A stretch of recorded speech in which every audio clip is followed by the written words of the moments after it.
Alright. Hello, everyone. Hello, Bloob, Zopiad, Philosopher, Strider Gyron. Also, thank you very much, Ace, for the raid. What happened to your run? I mean, I know it was behind, but I thought you were still in City in the Sky. So, hello, Lou and Sweepy Star. And thank you very much, Jake, for the 84 months of Tier 1. Glad you're still enjoying Pubert. And thank you for the good luck as well. Also, hello, Maquia, Cloverfield, Kanto, and Morpha. Thank you guys for the good luck. You messed up Argarok. I never really feel like continuing a bad run if that happens. Yeah, that's fair. I also sometimes will, like, just get to the end of City and be like, and now I don't want to continue because Palace is not exciting. So, I think I understand the feeling.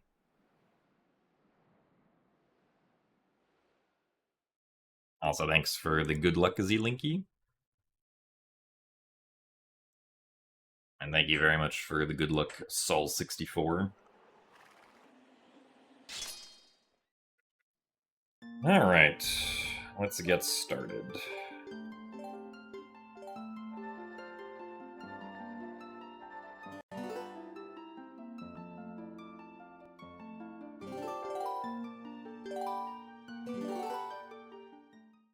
Also, thanks for the good luck, Audio Killers.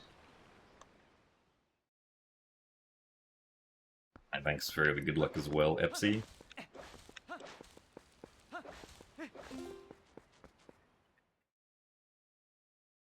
Yeah, hopefully today we can get some good attempts going. Oh, hello. It would help if I could actually hit the options button.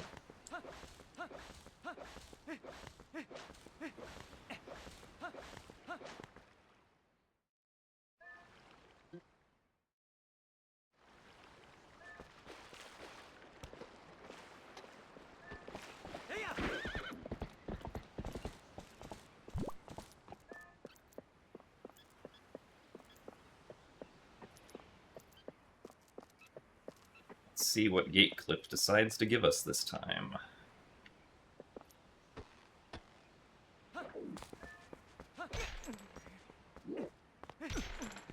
Oh, nice. First try.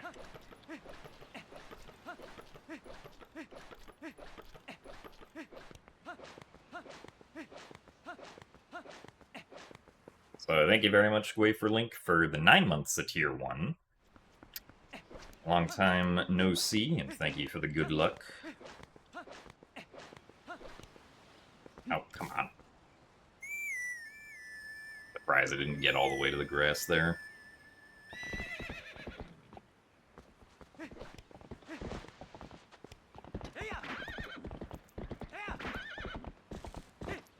Also, thanks for the good luck, Oni.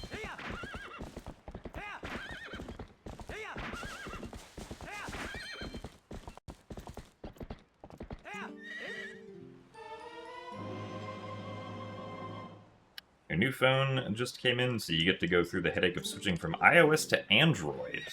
Ah. Making the jump.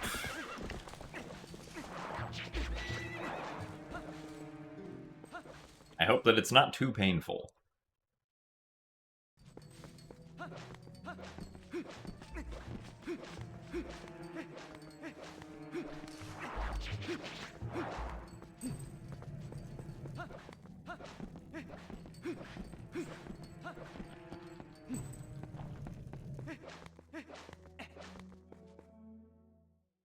Also, thank you very much, Complex Milk, for the 68 months of Tier 2.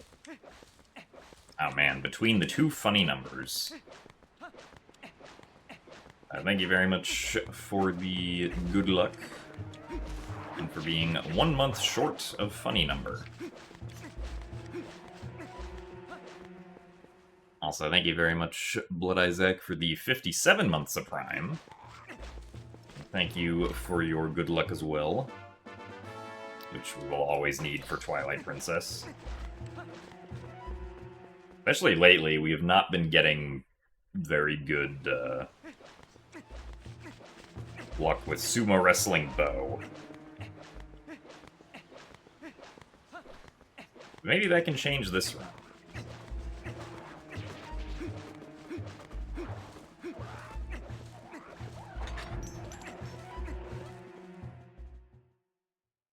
You hear that it's easier than than Android to iOS? Yeah, I mean that makes sense.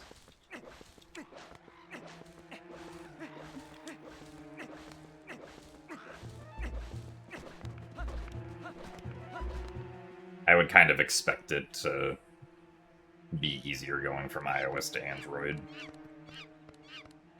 Despite the fact that I've never actually used an Android phone before.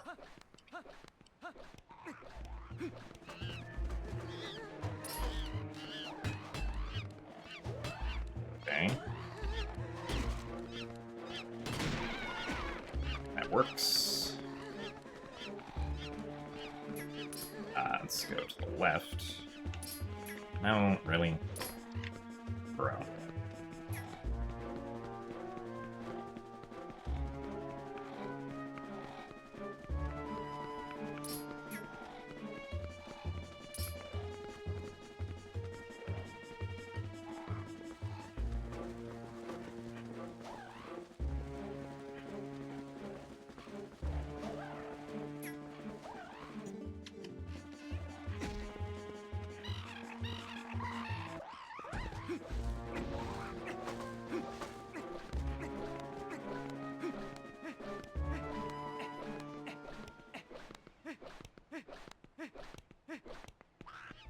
So thanks for the good luck, Karmadix and MW.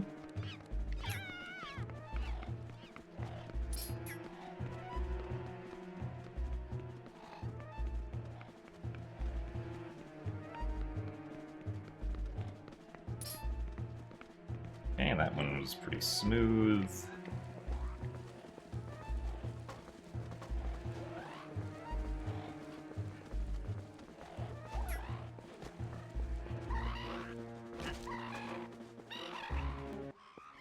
A little slow on those hits, but that's fine. Consider that to be a successful round of Boko pushing.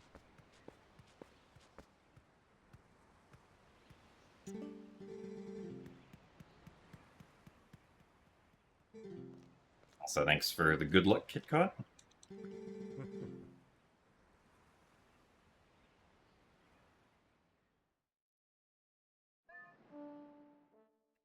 And thanks for the good luck as well, Juniper.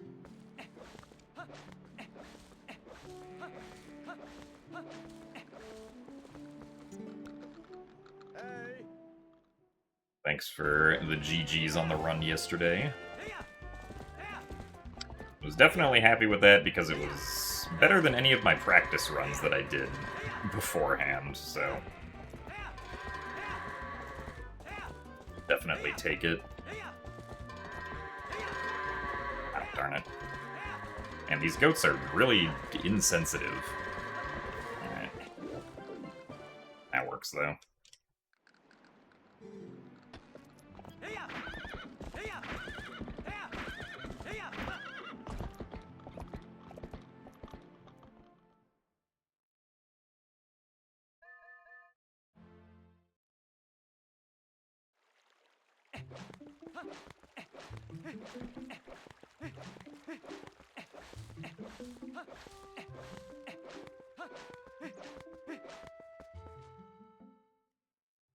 It's Monday, of course they're apathetic. Oh, see, that also makes sense.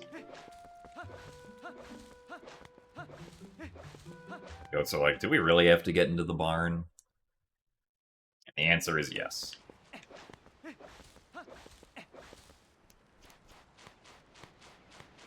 My favorite dungeon in this run? My favorite dungeon in this run is Snow Peak Ruins. So we get to do some cool tricks, and I would say that every part of the dungeon is fun.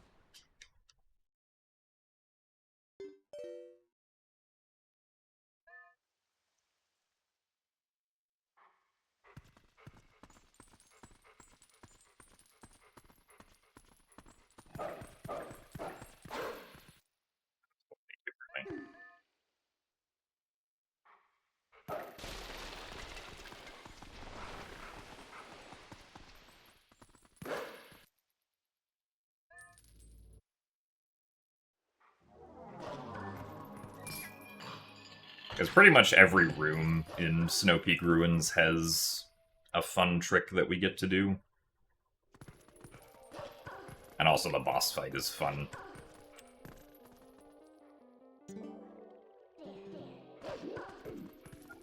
Okay, accidentally pressed target there.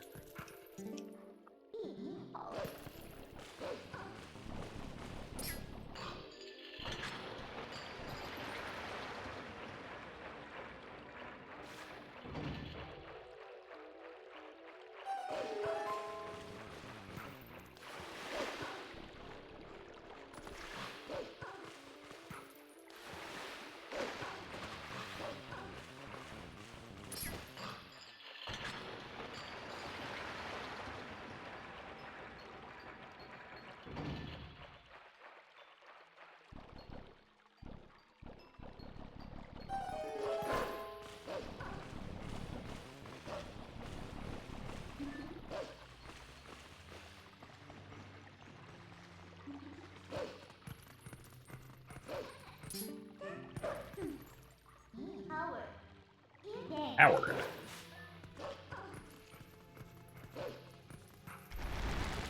Alright, I think that should work. Alright. Good text skip.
So thanks for the good luck, Shredberg.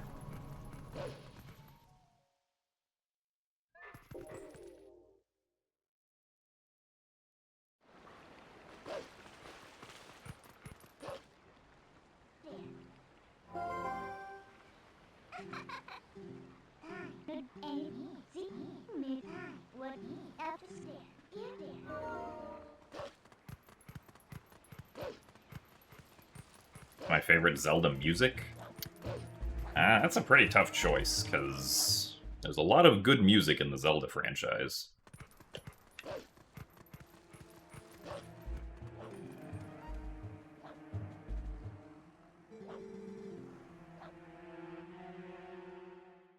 In this game, it's probably just Midna's Lament, but like the Hidden Village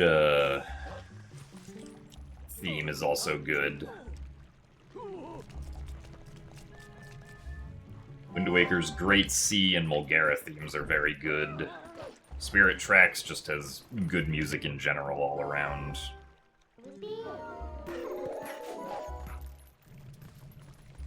Stone Tower Temple is pretty neat.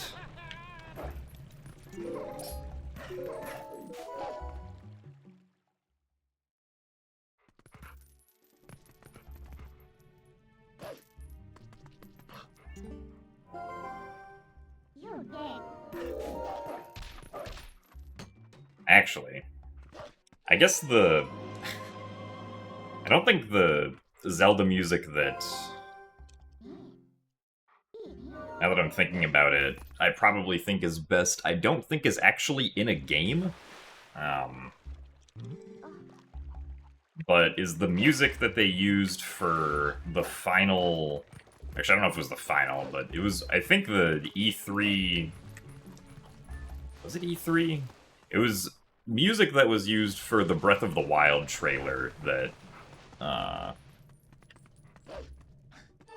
no, it was during the Switch presentation trailer, or the Switch presentation event that we had the Breath of the Wild trailer that had, like, extremely good music. And then that music was never anywhere in the game, sadly, but... I think that is probably the best Zelda soundtrack that Nintendo has ever produced.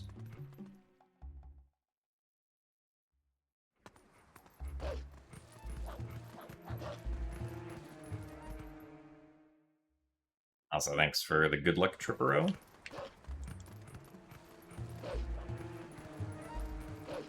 It got remade in Smash. Oh, I didn't know about that. Yeah, trailer song got you to pre-order a Switch and Breath of the Wild. Yeah, I mean, it was, you know, very 10 out of 10 music.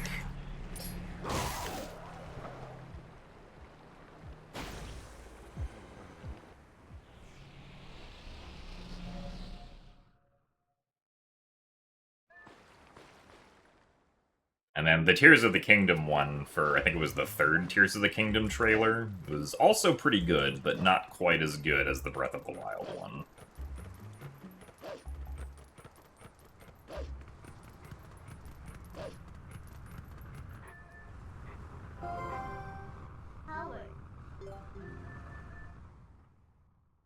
Howard.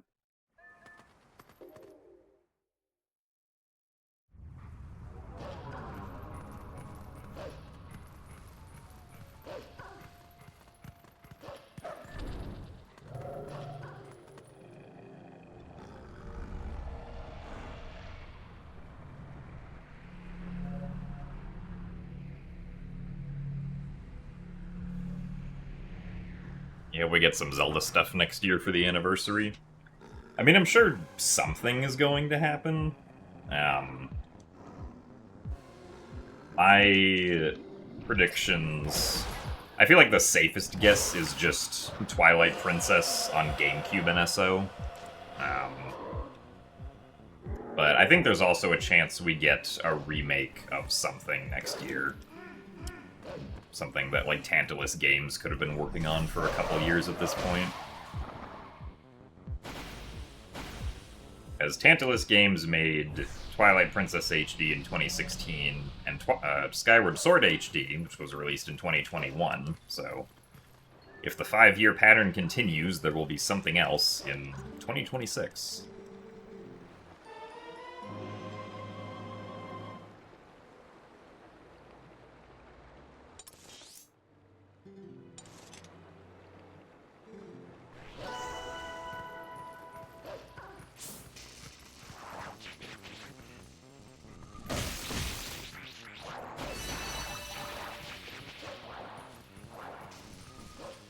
Oh yes, Colgera theme also very good.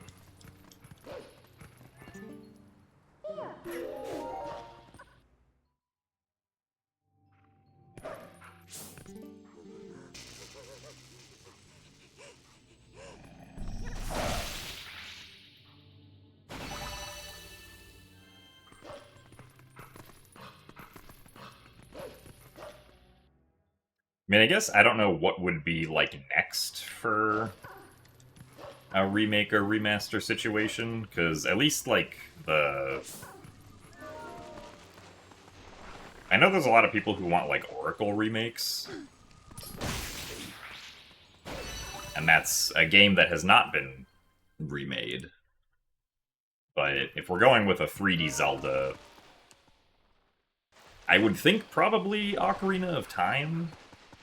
But, I mean, I could see any of Ocarina of Time or Wind Waker or Twilight Princess happening. I would not expect Majora's Mask, personally.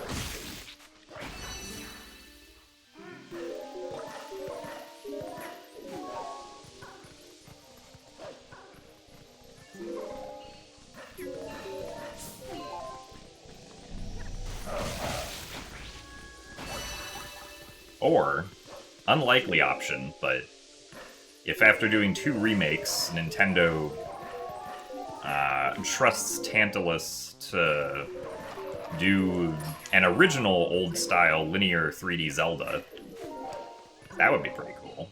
The same way that they've trusted Grezzo to do an original game with Echoes of Wisdom after they had already done a bunch of remakes.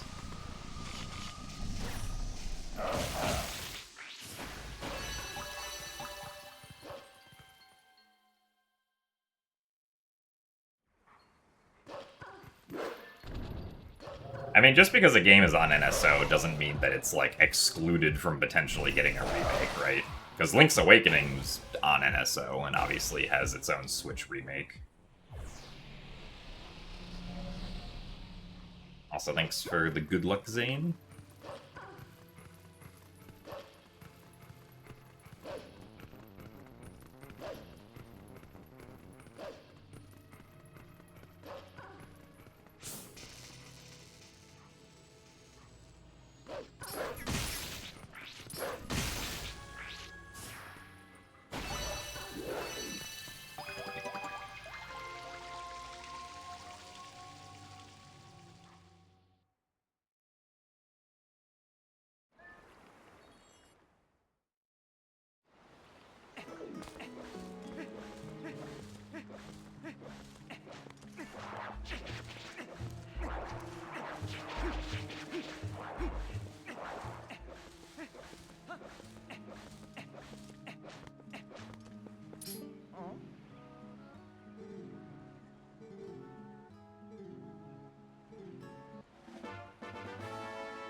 Oh, the command you're looking for is exclamation point GDQ. Yeah. Also, thanks for the good luck, Mr. H.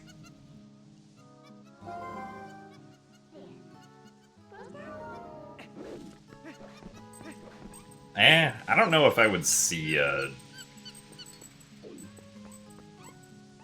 well, I guess if they... I guess I could see them doing something similar, like what they did with the Mario Galaxy bundles.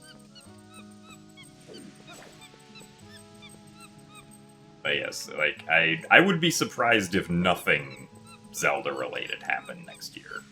I do expect that there will be something.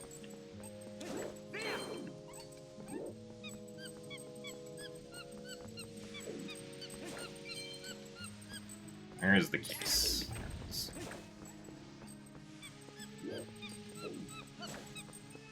Ow, I don't want to go collect that.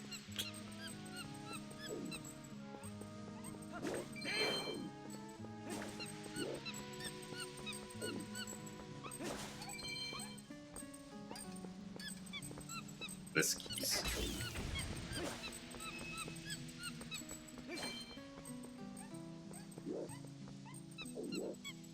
So thanks for the good luck, Dejuve. Oh, come on, really?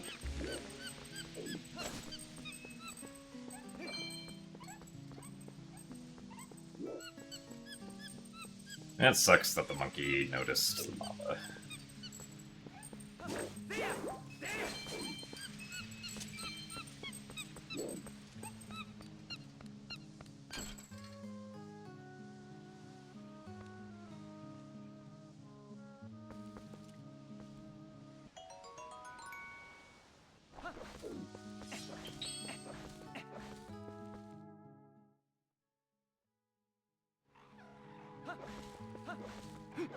So thanks for the good luck stress skip. This run is not glitchless, no. So, some of the glitches from the original game are patched. The two most important ones being Early Master Sword and Back in Time. Though Back in Time is kind of just patched by virtue of there being no way to soft reset the game.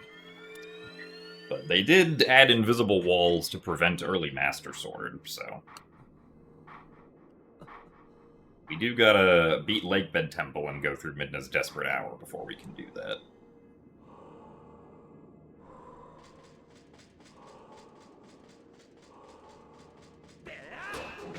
I guess map glitch also doesn't work, but at least as far as routing goes, that's not a huge deal.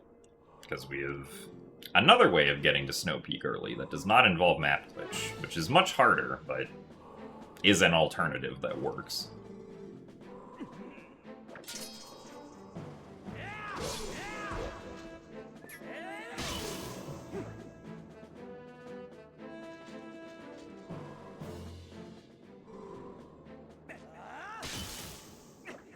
So, hello, Nikapron.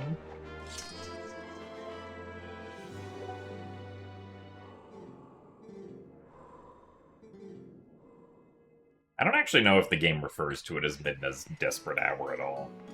Because the song is called Midna's Lament.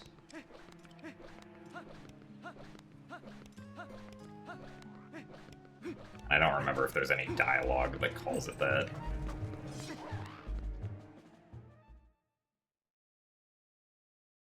It might have just been something made up by the community.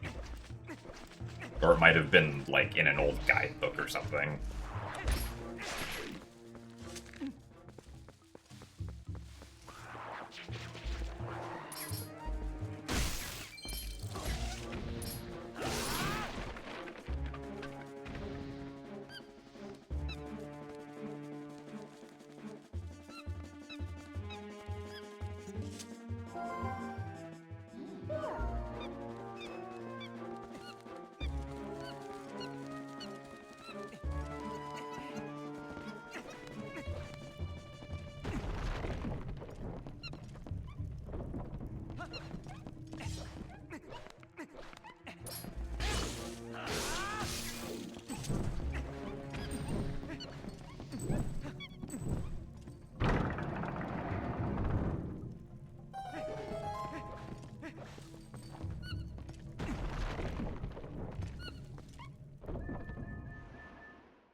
What game do I hope the movie is going to be set in?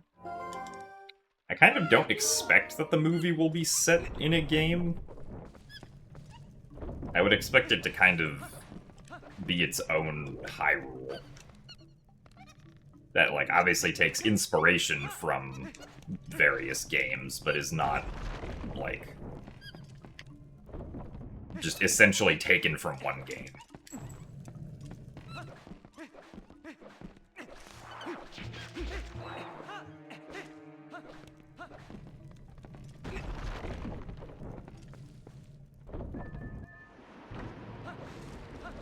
So thanks for the good luck, John.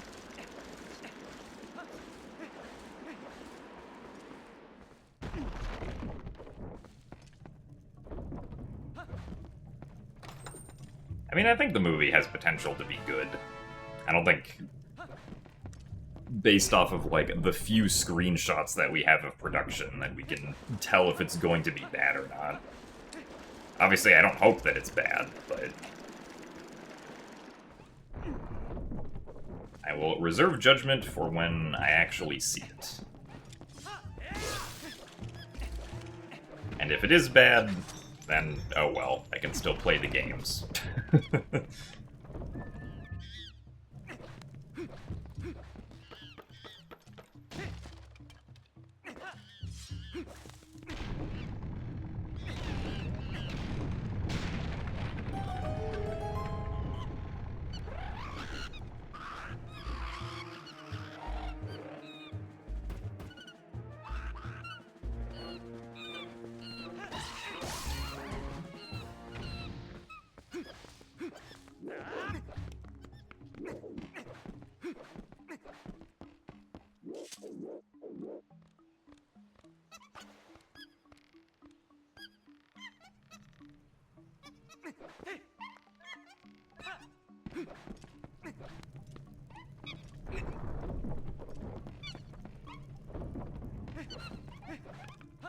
My favorite glitch in TPHD? I mean, probably just long jump attacks. For, like, any version of Twilight Princess. Long jump attacks are fun, and we get to do quite a lot of them.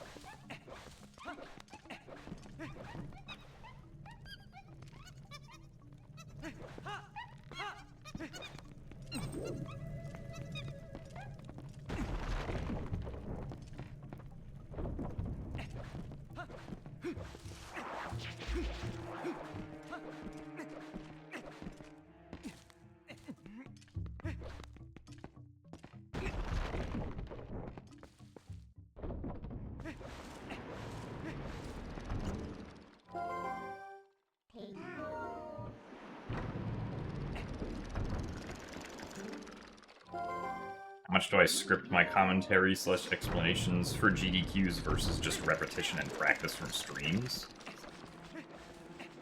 I mean, I guess the most I ever do for GDQ is kind of just have, like, rough outlines in my head, I guess. And then just go with the flow of explaining things, either right before or as they happen. I guess the one exception was my AGDQ 2022 MM3D Any Percent run, where I had a very scripted explanation of how SRM works that I read from.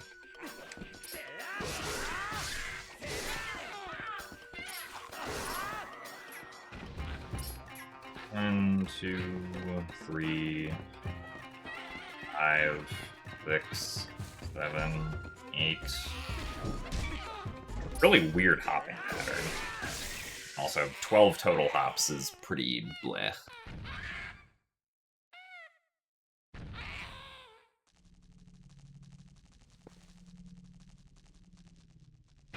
Also, thanks for the good luck, Dusk Flame.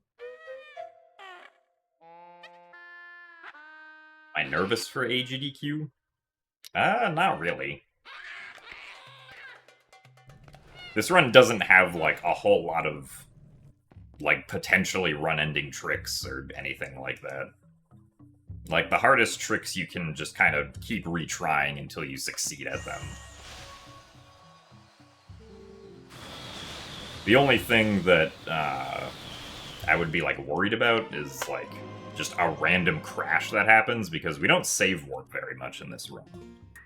Right? We save warp here in Forest Temple, and then we don't save warp again until City in the Sky. So that's a long time to go without saving. So, like, if I were to just randomly crash in, like, Lake Bed Temple, that would be pretty bad.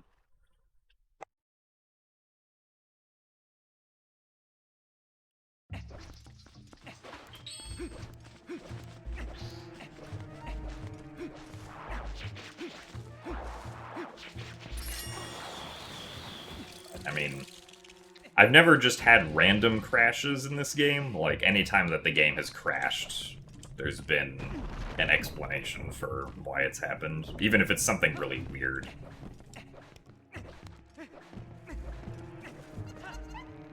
Like the Ook crash, or when the music begins getting distorted, that means a crash is gonna happen soon.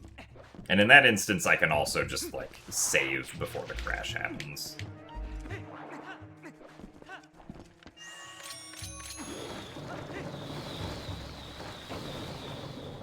Very good roll. Also, thank you very much, Guin Terran, for the 22 months of Prime.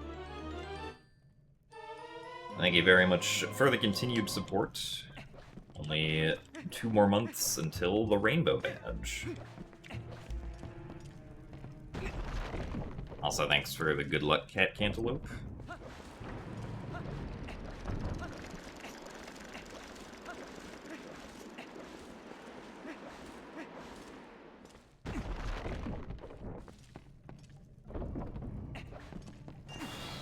Yeah, if you're only used to the Wii orientation of the game, then this one is gonna look weird for a little bit. I remember I also had that experience when I started getting into speedrunning this game.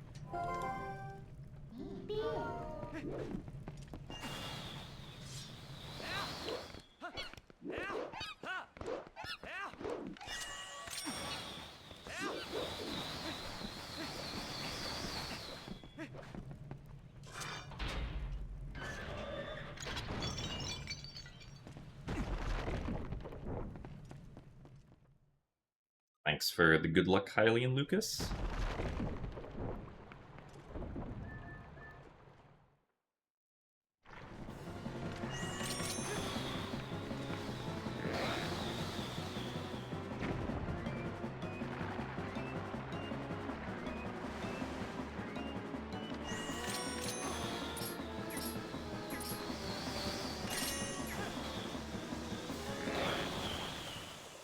You wish the physical copy of the GameCube version wasn't so expensive.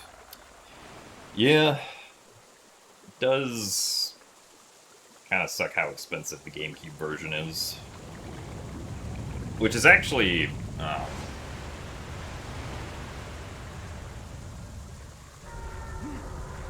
Actually, hold on, let me do this first, before I complete my thought.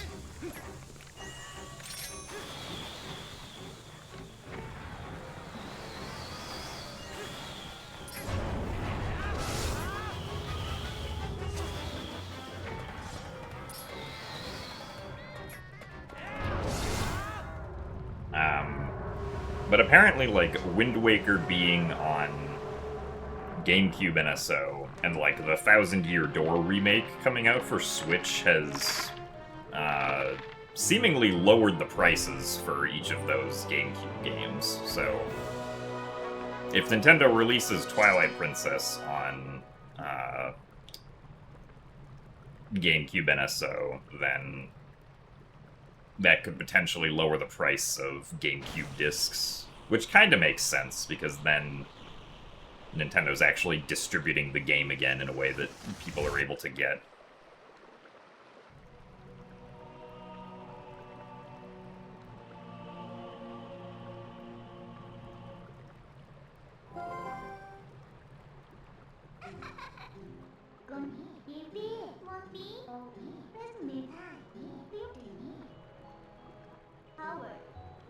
Howard. Well, so my implication was not that, like, you should get a Switch 2 to play, like, a theoretical NSO version, but that, like, if Nintendo does release an NSO, or does release the GameCube version of Twilight Princess on NSO, then the GameCube disc will become cheaper after a bit. Potentially.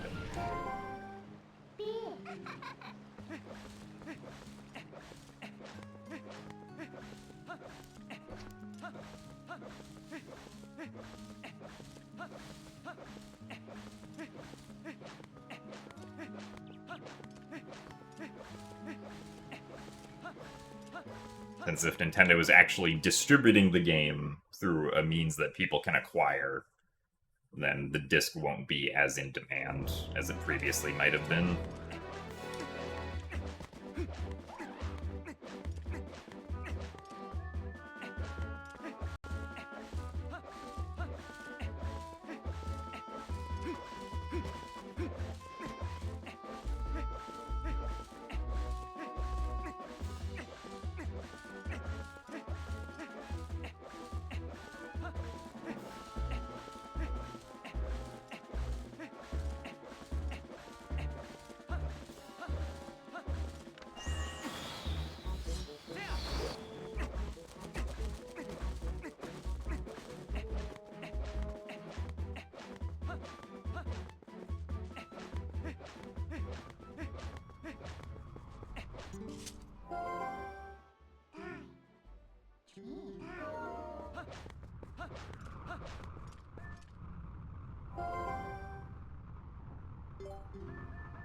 Well, right, Anime Game Kid, but my point is that Wind Waker also has had a price drop, which hasn't been as drastic as Thousand Year Door, but that's also because Wind Waker wasn't as expensive as Thousand Year Door, or Twilight Princess to begin with.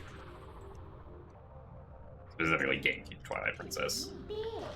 But that's also makes sense because there are more copies of GameCube Wind Waker that exist compared to copies of GameCube Twilight Princess.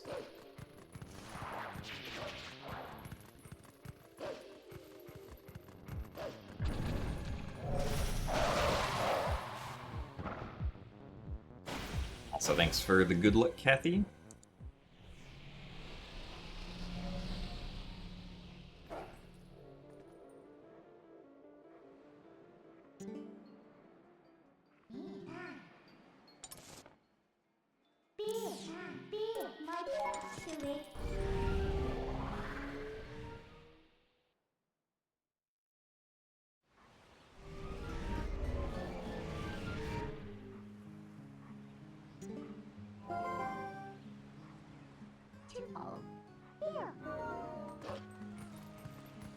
Yeah, unfortunately, NSO isn't permanent. Well, I mean, actually, no, I guess, yeah. Because if you... Actually, don't know, can you play NSO if you don't have an internet connection?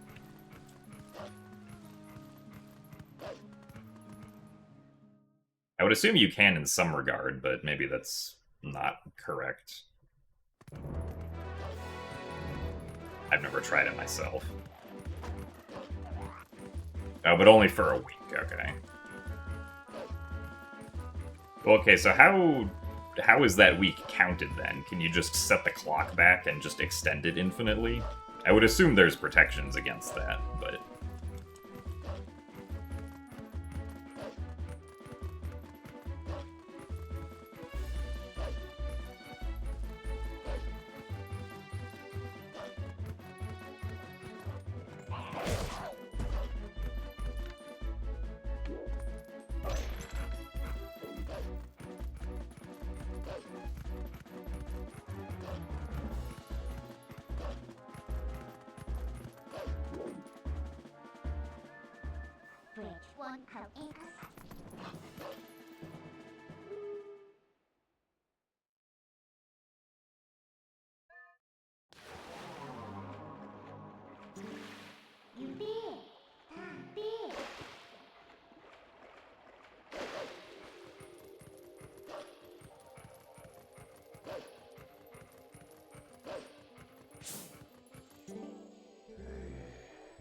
But yeah, I mean, I do agree that as long as, like, if the game is not being physically redistributed somehow, or not put on a, like, subscription service, or, like, kept on a subscription service, then eventually that could go away, and then the price for the discs would just skyrocket again.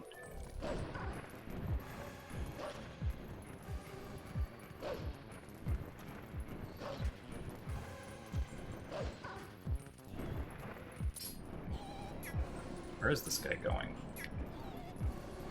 Using path.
Reamer, is this world record pace?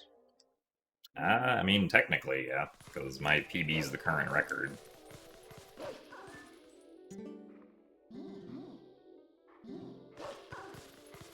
I am currently ahead of my PB.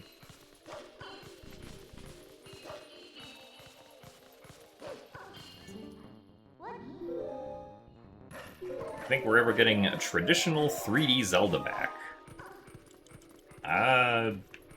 I assume you mean, like, original games that are as linear as traditional 3D Zelda. I do not know. As we sort of had some linearity with Echoes of Wisdom, but obviously there was still some freedom of choosing what you wanted to do next there.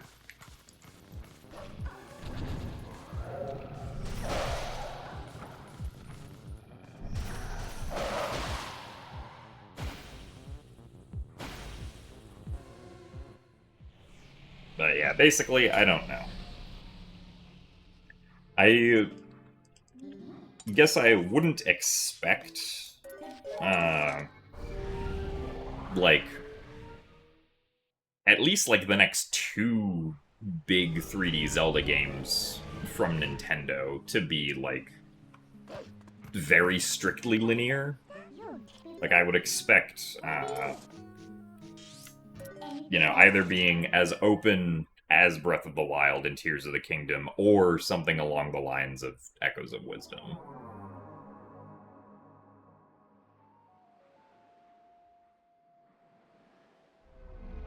Or something like Link Between Worlds, right?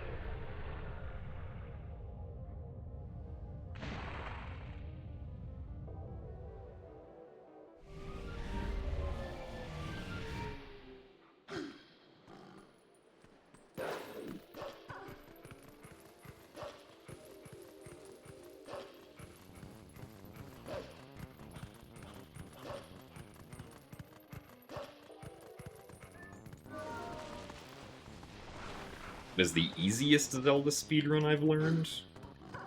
I mean, the easiest one was probably Majora's Mask 3D before SRM any percent. It was easy in the sense that time loss punishment, to some degree, sort of didn't matter. Like, as long as you didn't lose above a certain amount of time over the course of until you got to the wrong warps that the run did, it didn't really matter because you had to wait until specific time intervals anyway. Where do we lose time to? I guess probably the Cart Rock was a little bit weird with its flight pattern.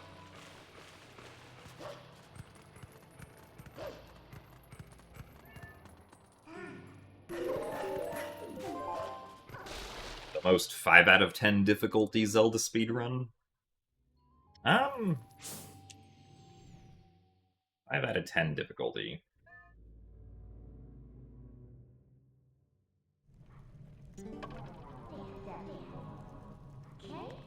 This sure is average difficult. I guess maybe like Wind Waker any percent no MSS is probably what I would think of as, like, average difficulty. At least, well, I haven't done the route with the new tuner stuff, but back when we got, like, Bombs and Leaf. Also, darn it. Ah, that actually kind of worked out nicely.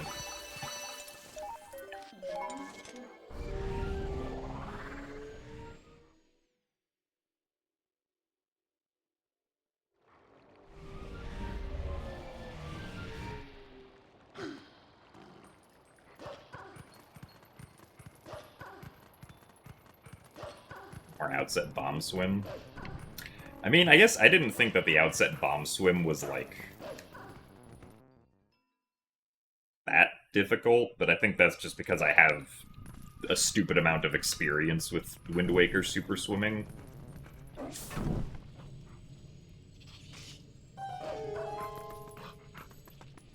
True, it is a... Really? Come on.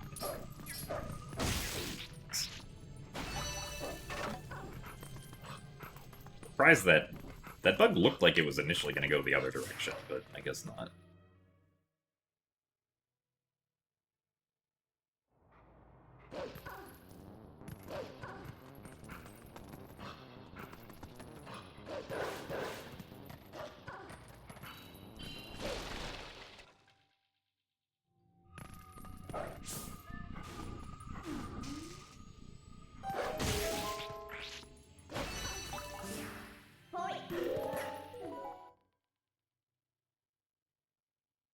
Echoes of Wisdom barely registers to you as a Zelda game?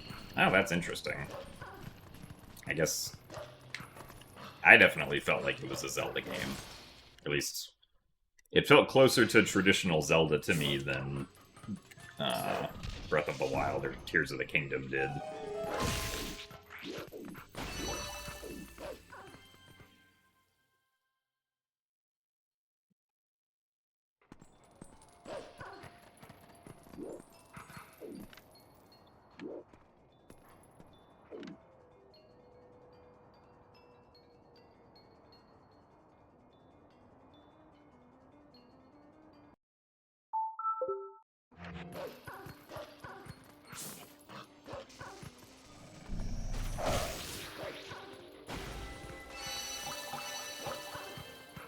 Like, my biggest issue with Echoes of Wisdom is that there's way too much dialogue.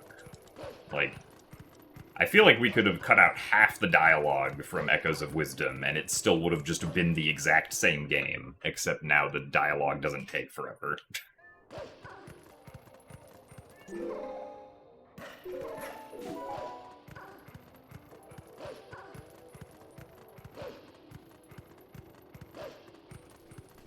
And we can also say what we're trying to say in many less words.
Oh yeah, the Pacrico in bug. Weird, which is why we lost time.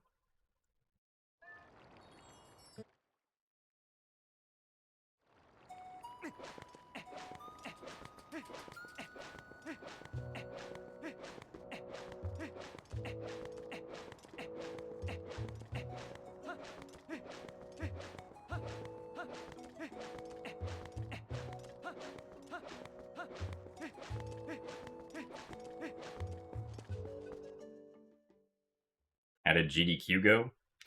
If you're referring to the GDQ hotfix from yesterday, I thought my run went pretty well. It went better than any of my practice runs. It still had mistakes, of course, but we got all of the tricks first try, generally. Or if they weren't first try, they were easily repeatable, so... Really? I must have held too late. Oh well.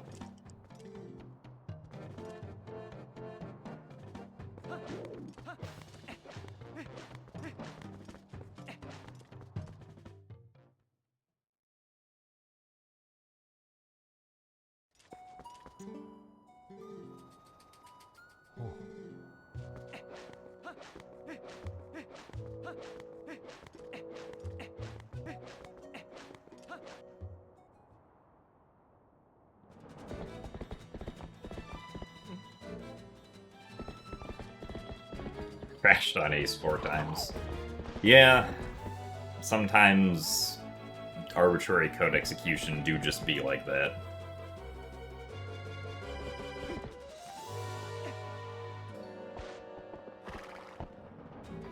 You want Oops All Zelda by PBing?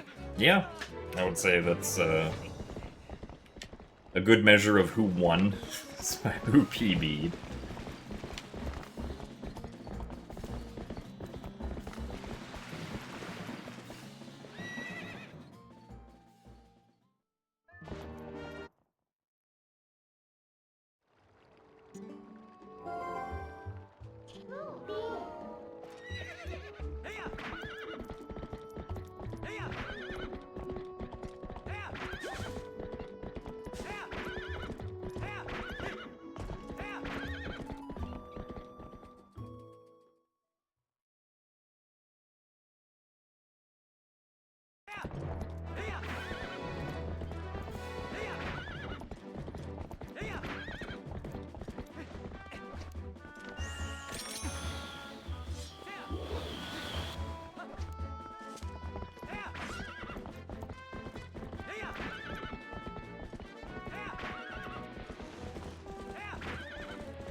Really?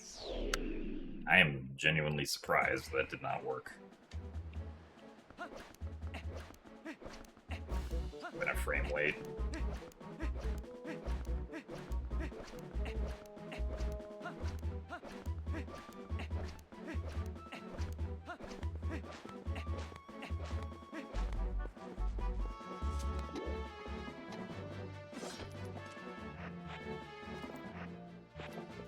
That was definitely a frame wait. Well,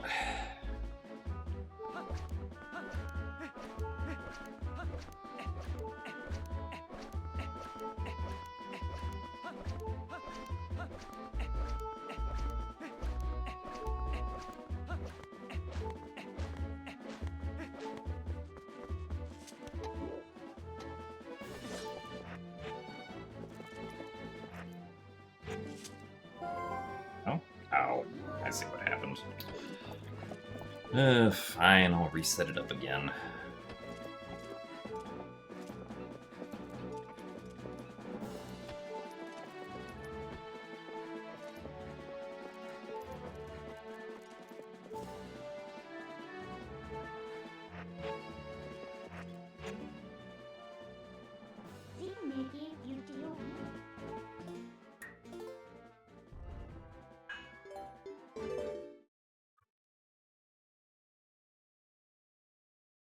Well, shucks. Now we gotta reset. Guess we didn't technically have to, but I didn't want to be a minute behind at this point.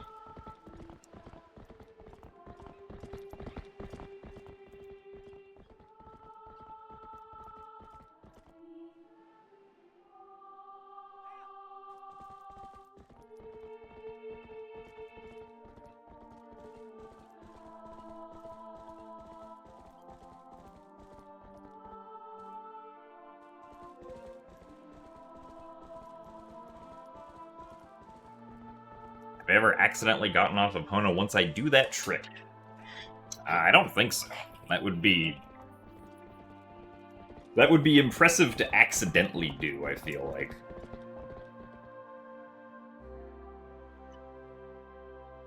Since, unless I'm completely stationary, the only way of accidentally getting off Epona would be to do the backflip dismount, which would require holding ZR and pressing A. Which is not something that is very likely to accidentally happen, right?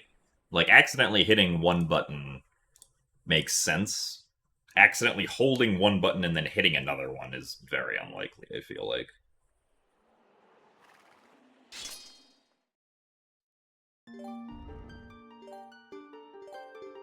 Well, yeah, if it does happen, then what you want to do is roll to where the horse grass is, and then use the horse grass to call Epona back to you. That way, Epona does not stay stuck down there.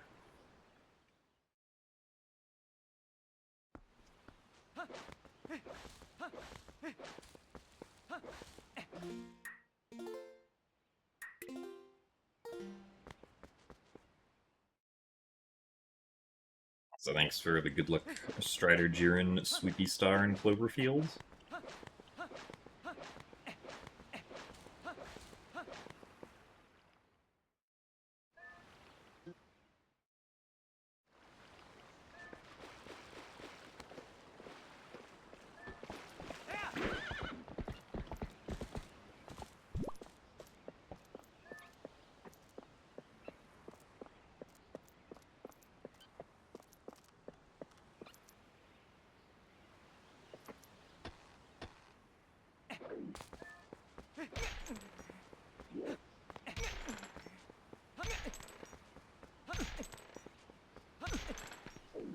Go.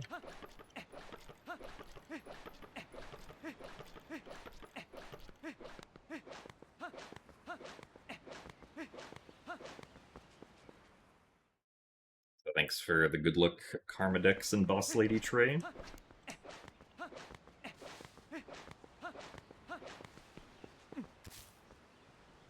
Thank you very much, Haha, for the 48 months of Tier 1.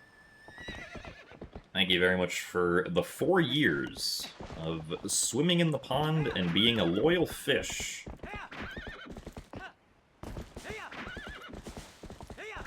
What am I doing to this horse? Oh, I was using the horse to clip through a gate, because I wanted to save 5 minutes by clipping through the gate.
How would it be funny to include in the poem? That is fair.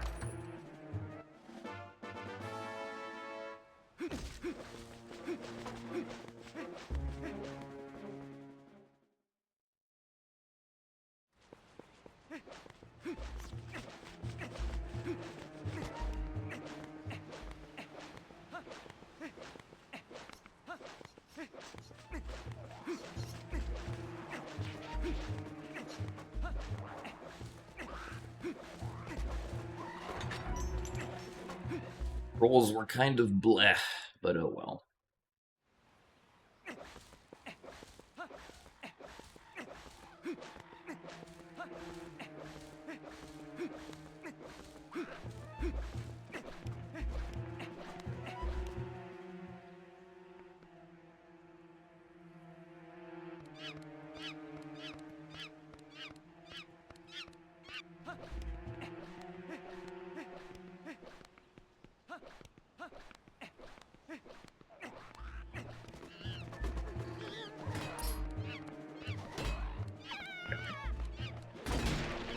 Alright, that was very fast.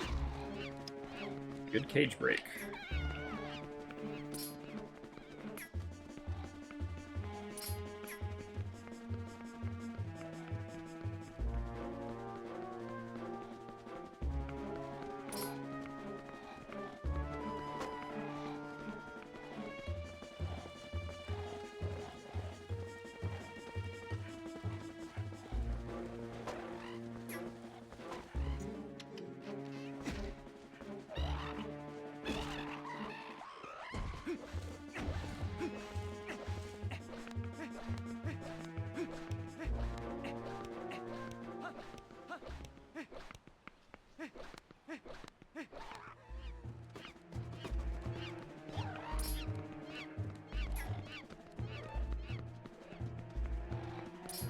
Darn it.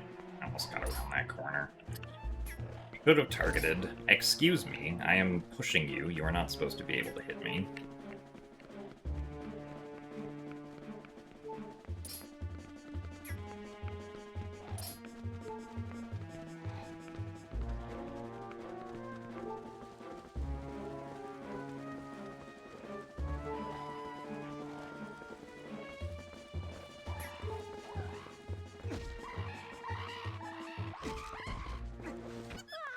Ow. Little rough on the push, but it's fine.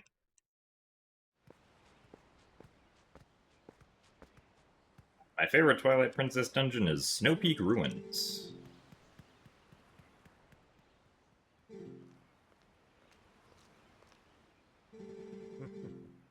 Do not read this message aloud.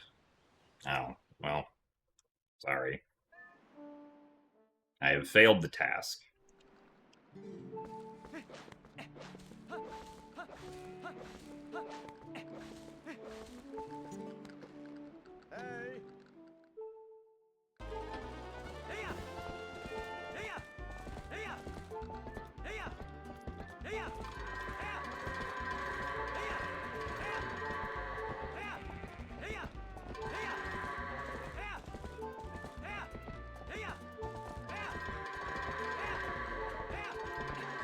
Alright, very nice.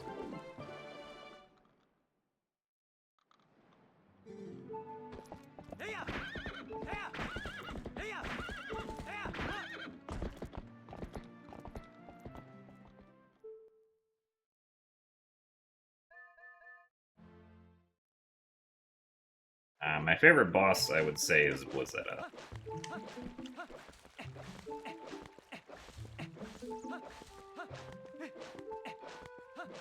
Very fun boss, and also has the best music of any boss.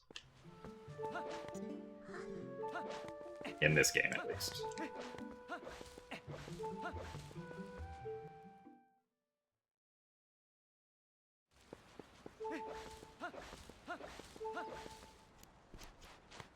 Is this the run? Well, we're not even 8 minutes in, so who knows at this point.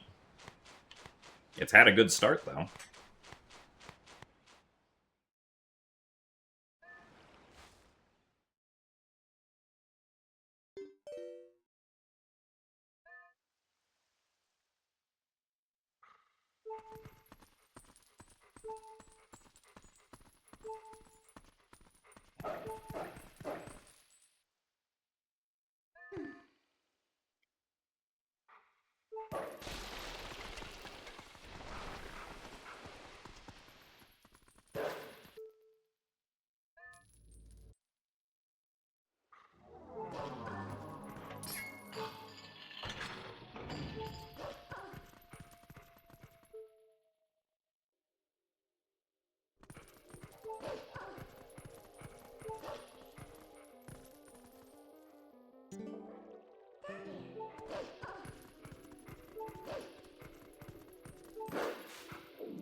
And I don't think I would really consider it a godlike start either.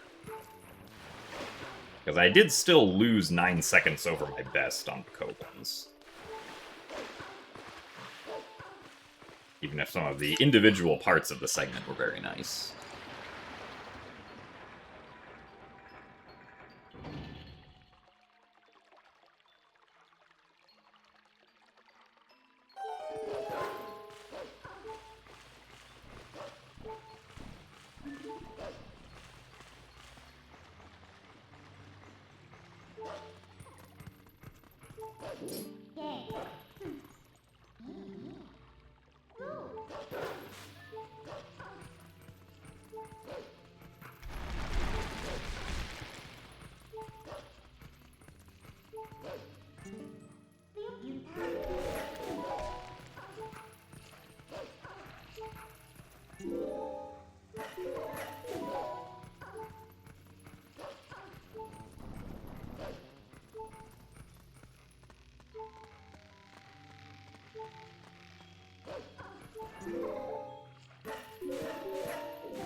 Monster.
Best segment.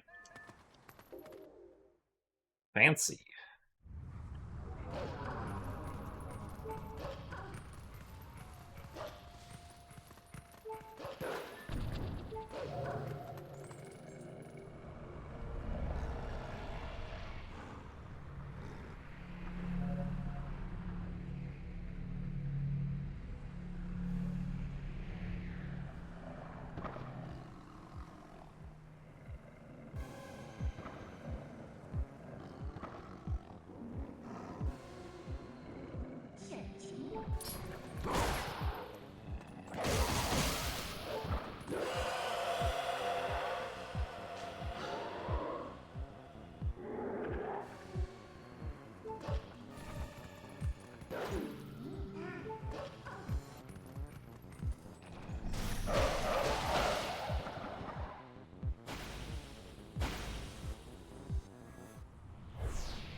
Okay, nice.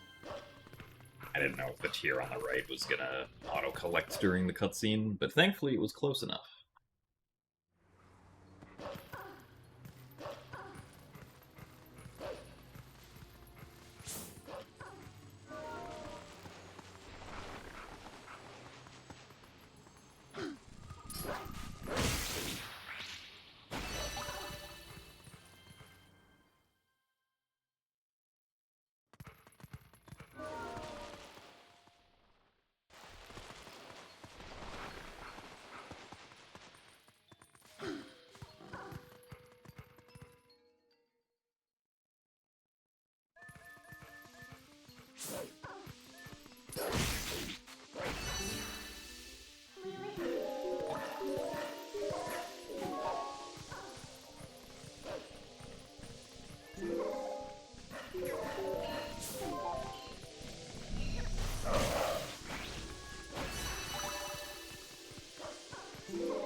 Oof.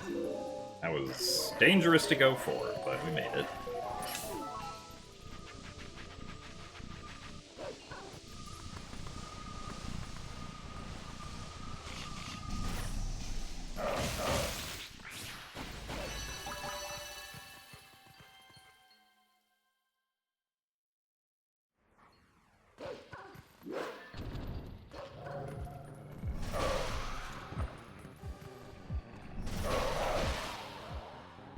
I don't think this is gonna be a best.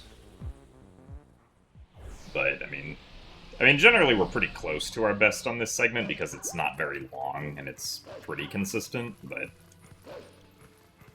there's a few small things that we usually don't get all of. Like the quick dashes out of the dig spots.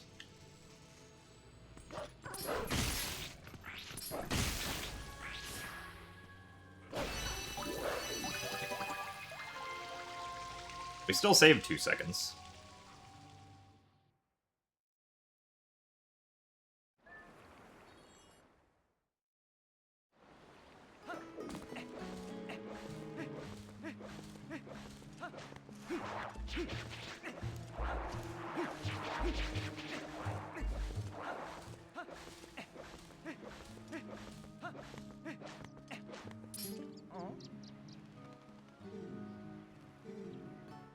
My favorite AGDQ?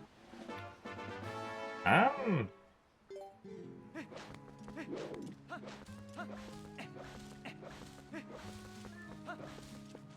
mean, as far as GDQs that I've attended, I think my favorite one was AGDQ 2020, probably.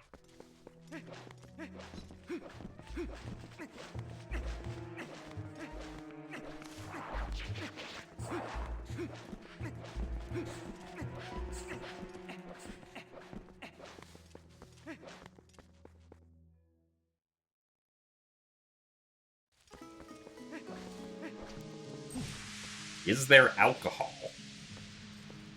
I mean, like any convention, there are going to be people who drink, yeah. But GDQ does not provide alcohol to anyone.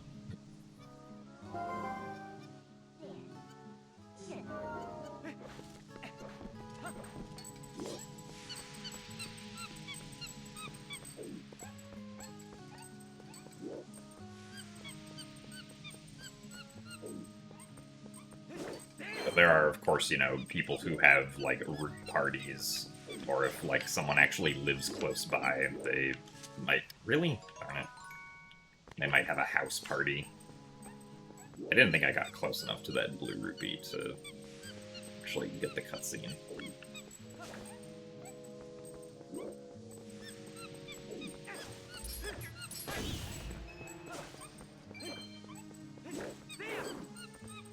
Really? This one is slow?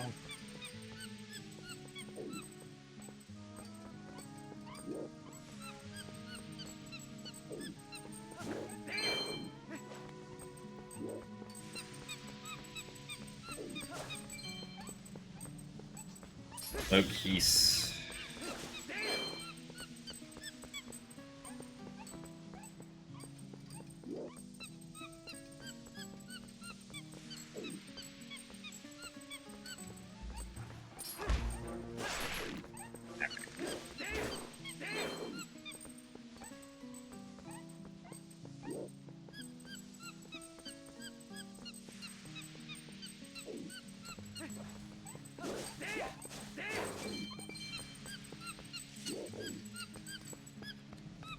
I'm slower than average monkey, but that was because I picked up the blue rupee accidentally.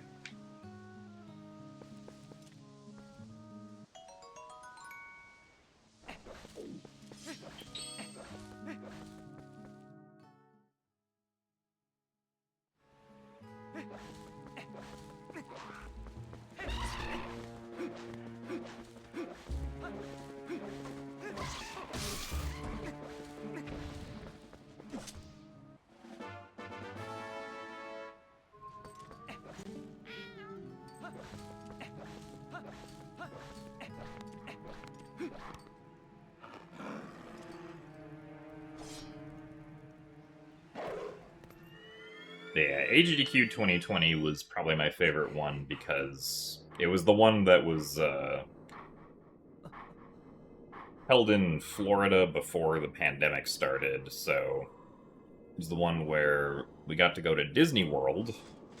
It also was not cold the whole week like it's been every other AGDQ. I also got to run Skyward Sword and show off what the route was at the time, which was the first GDQ Skyward Sword showcase that had reverse bit magic in it.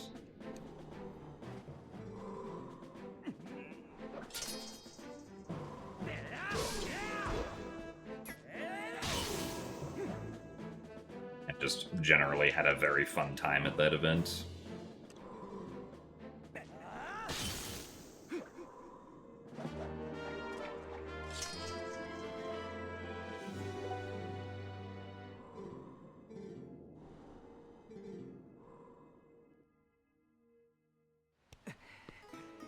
Because, yeah, I'm generally not a fan of cold weather.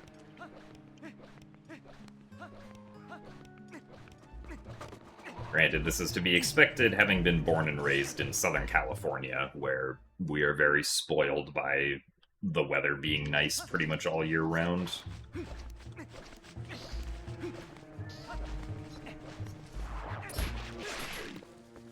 Or at least it never gets cold enough to, like, snow, right?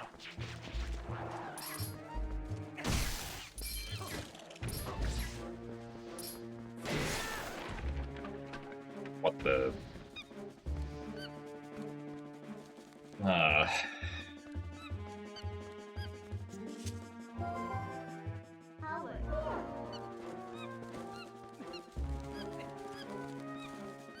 Really?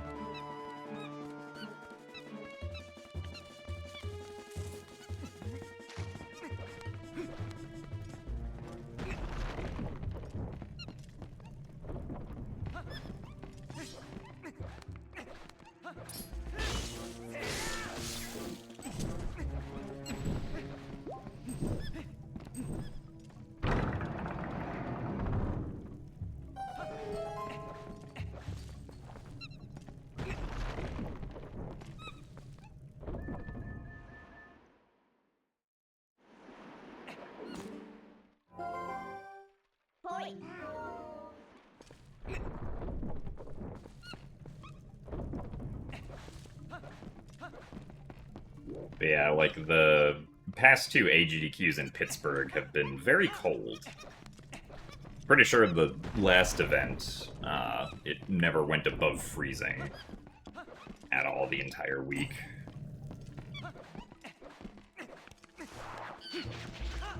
Hopefully this year we might have a few days that are not entirely below freezing, but who knows.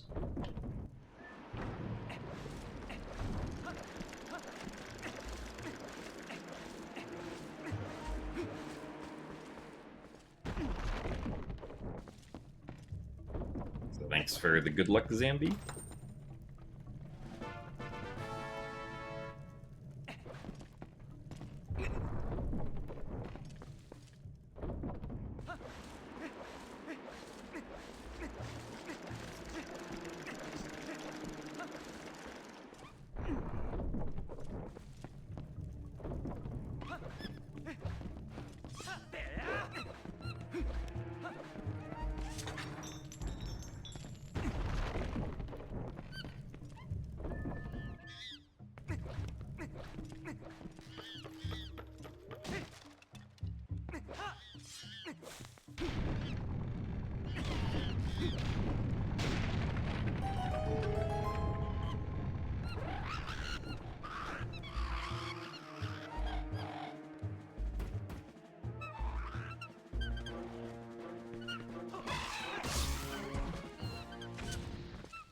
Blue rupees.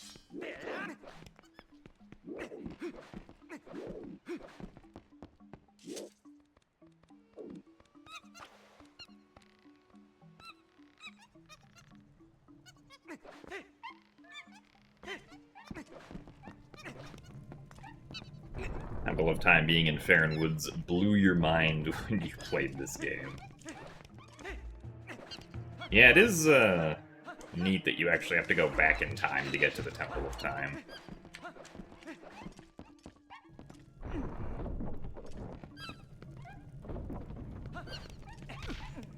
Really?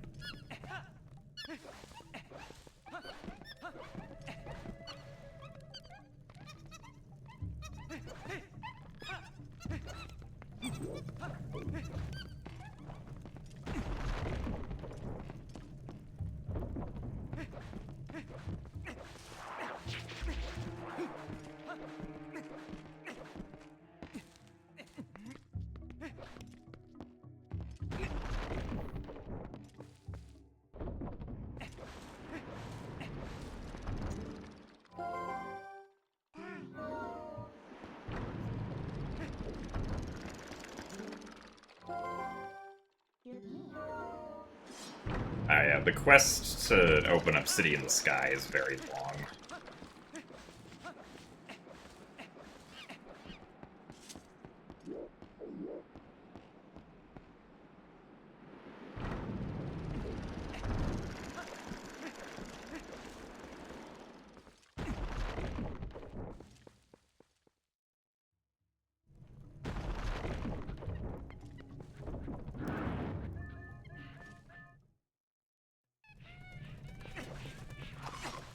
Oh, 2, 3, 4, 5.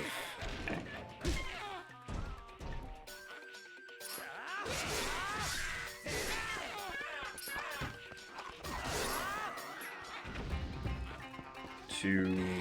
Alright. 7's not too bad as a total.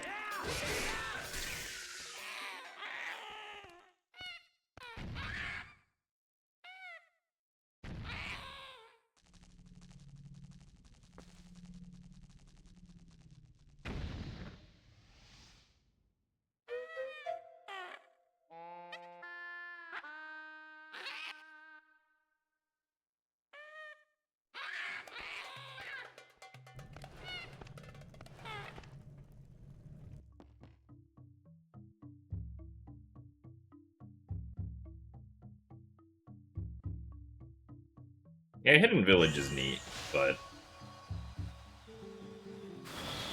having to go through the fetch quest beforehand to get to the Hidden Village is kind of meh. And also, having to go find all the owl statues is kind of meh. Even though, you know, it doesn't take very long, but they're all pretty similar. You just find the statue and move it out of the way.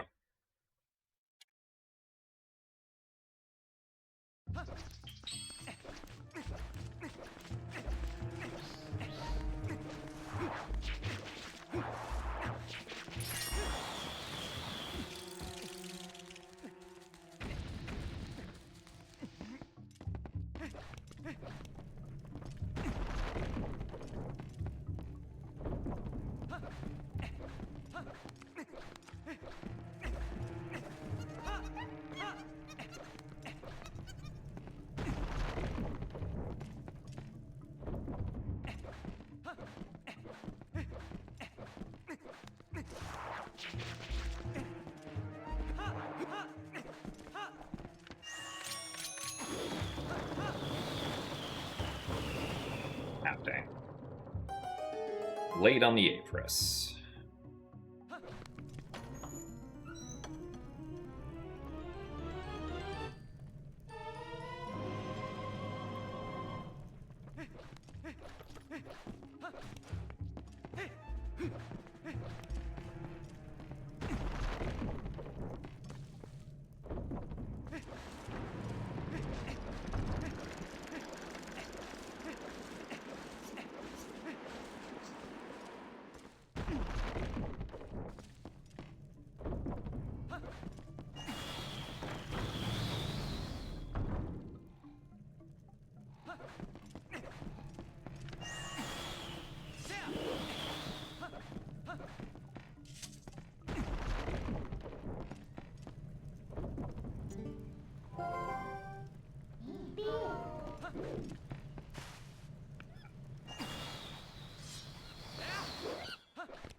Now they're skid. Wow.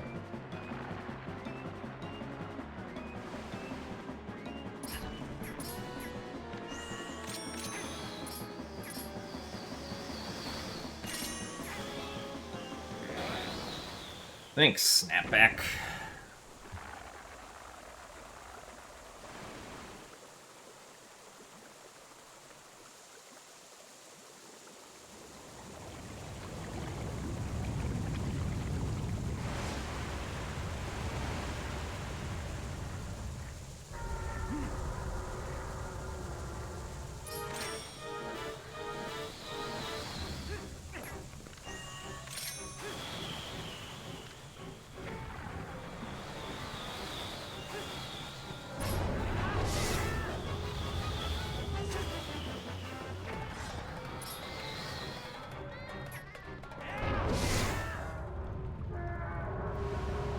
So thank you very much, Anonymous, for gifting Strider Jiren a Tier 1 subscription. That is very kind of you, so thank you very much.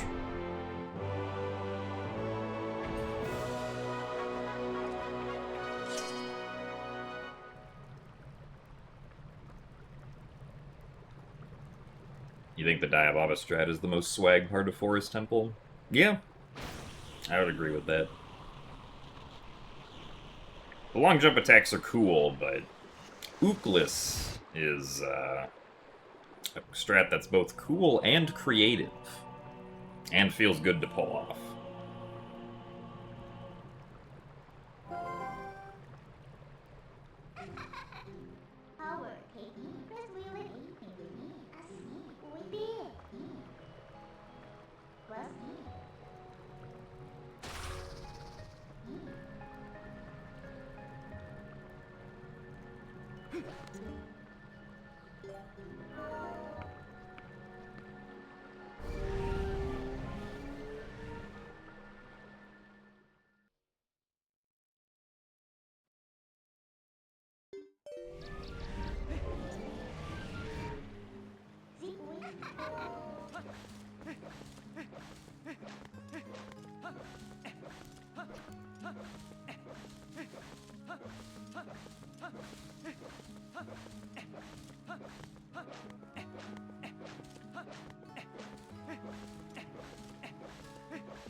Who's my favorite Zelda companion? Definitely Midna.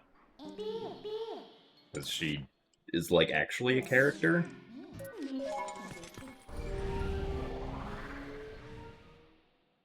is also very funny and sassy.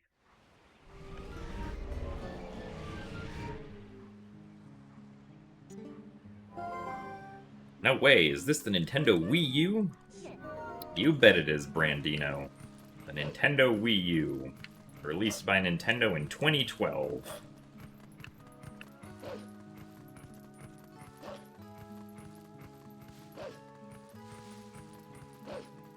And over its lifetime sold 13.5 million units, which the Switch 2 has already surpassed.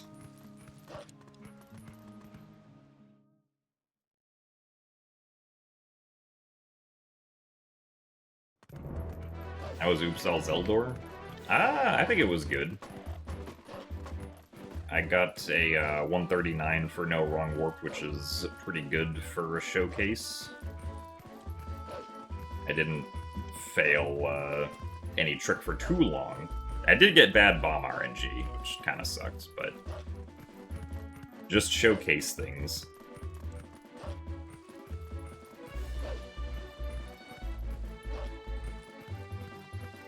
But it was convenient that we got to show off the new route that Joash figured out.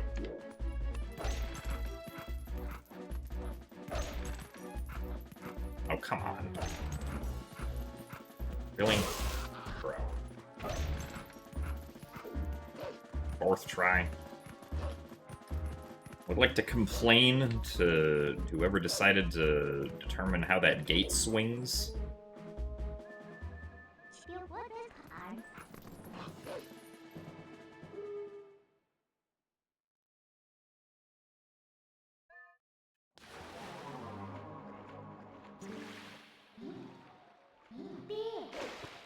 The Wii U did come out 13 years ago. Yeah, that gate follows the 8-frame rule like the Orden one does.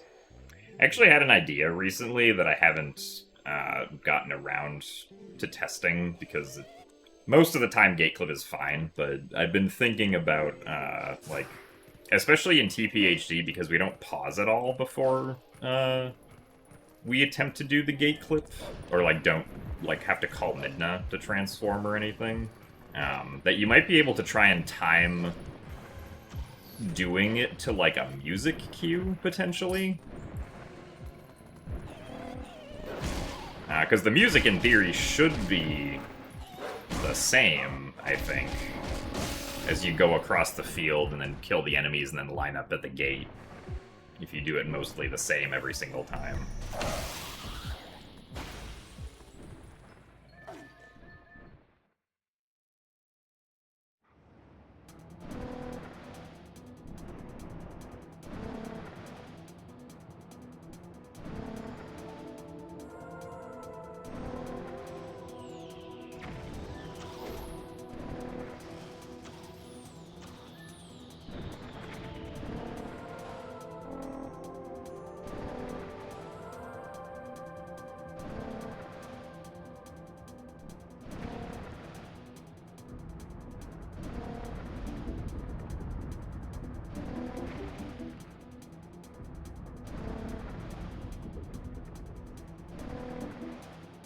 Unfortunately, that would never work with the Orden Gate, because there's no music in that area.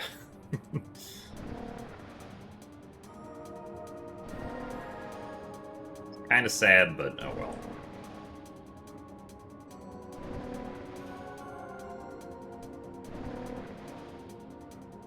Yeah, making, like, it would be hard to do something like a metronome.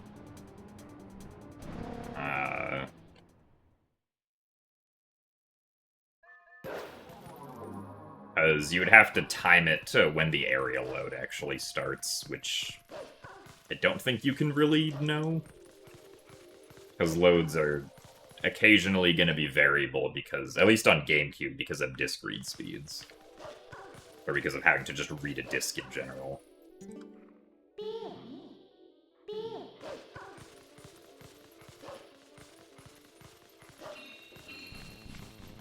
Do I have a Switch 2? Yes, I do.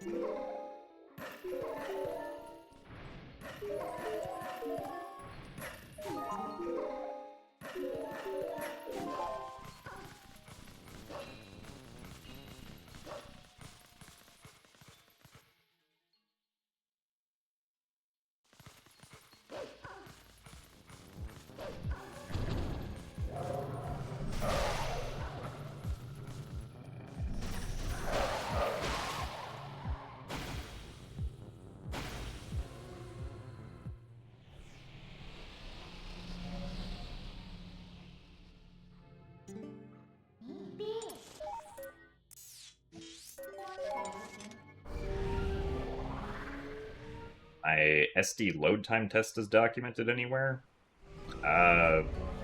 It wasn't recorded, no. It was just, like, a thing that I did a couple times and then put in the average. Back in, like, is that 2015?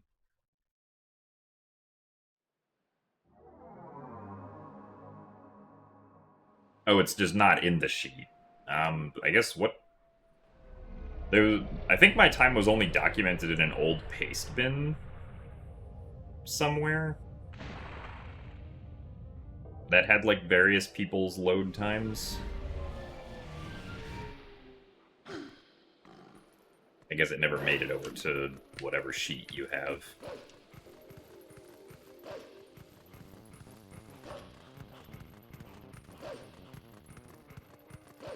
At least I think it's in the paste bin, yeah.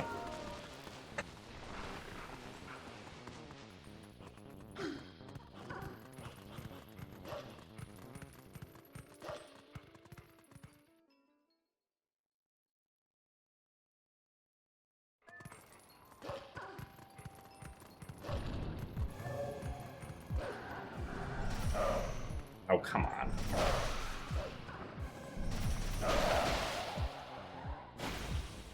Dumb ground geometry.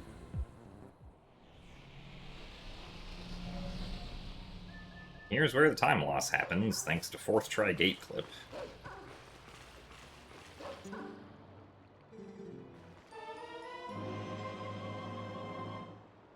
Oh well.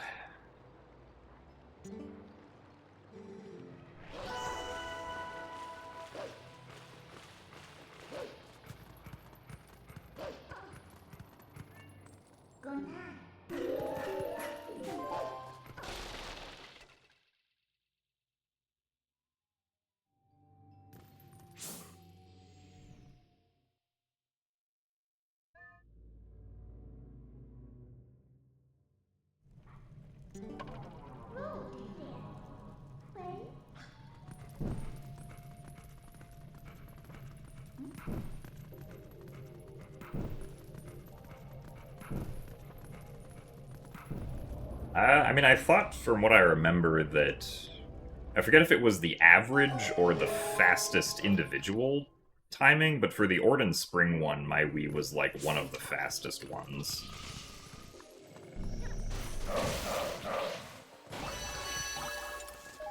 I'm pretty sure it's still the same Wii that I'm using currently. Not at this moment, because this is on Wii U, but the same one that I used for GameCube and Wii speedruns currently. I know that for the Lake Hylia load test, it was not one of the fastest, though. If I remember correctly.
Really?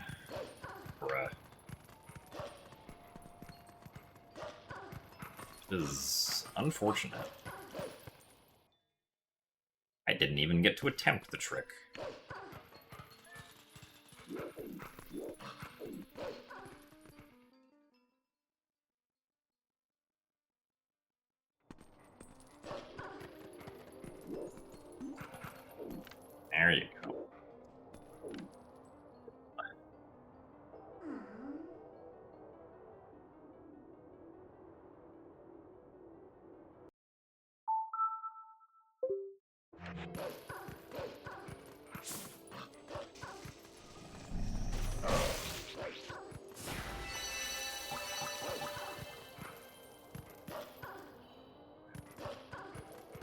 That sucks, but we're still gonna continue with it.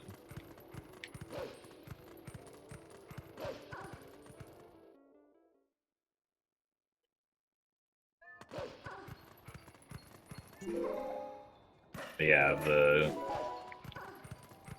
loading time stuff is definitely interesting. I feel sorry for Adam, who, at least for a while, was playing on, like, a combination of, like, disc plus console that was losing him, like, 45 seconds in load times over the course of an any percent speedrun to, like, the other top players at the time. Like, man, it sucks that, to some degree, it's not completely fair, but, I mean, even without the load times, that would be true, just because of, like, people's lives in general.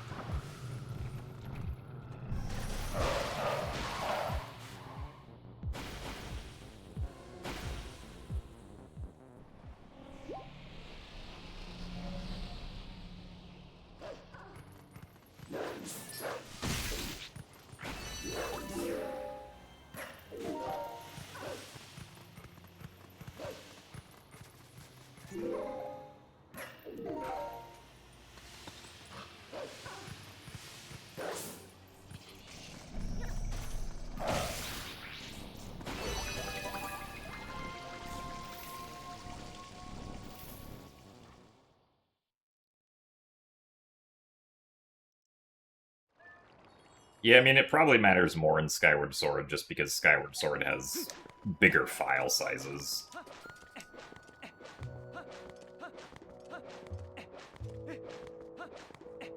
I don't think we ever did any, like, particularly thorough testing with Skyward Sword, though.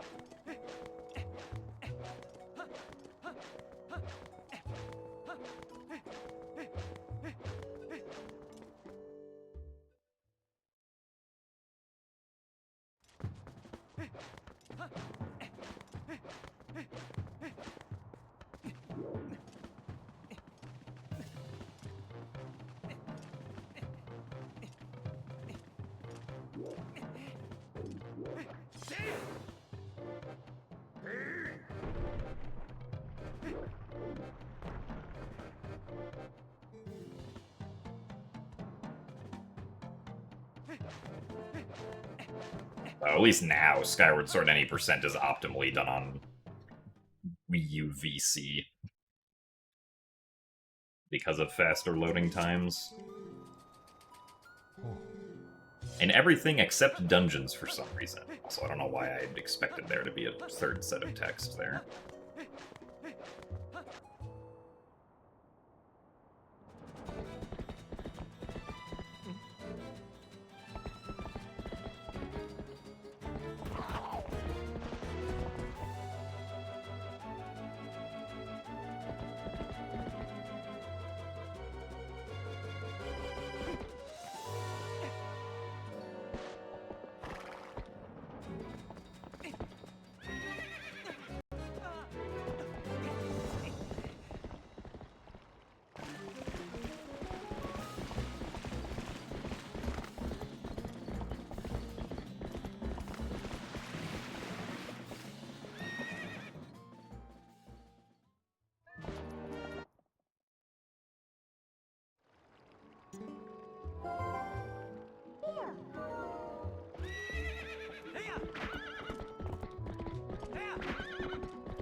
Hooray, we didn't fail that this time.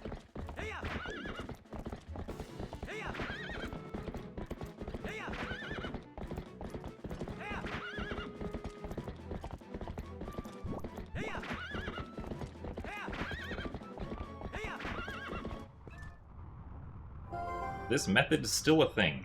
Keep going when you reach red, even when it's bad for a few segments.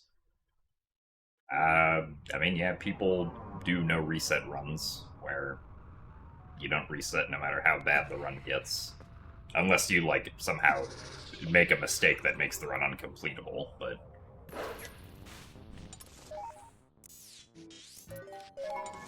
Like, I don't generally, reset runs just because I'm behind. Like, it usually depends on whether or not I think it's reasonable for me to PB still, depending on, like, where I am in the run.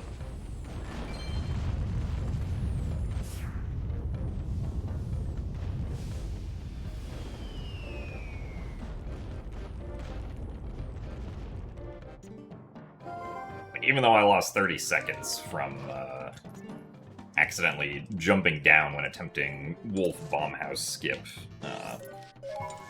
like, I still think it's definitely possible to PB.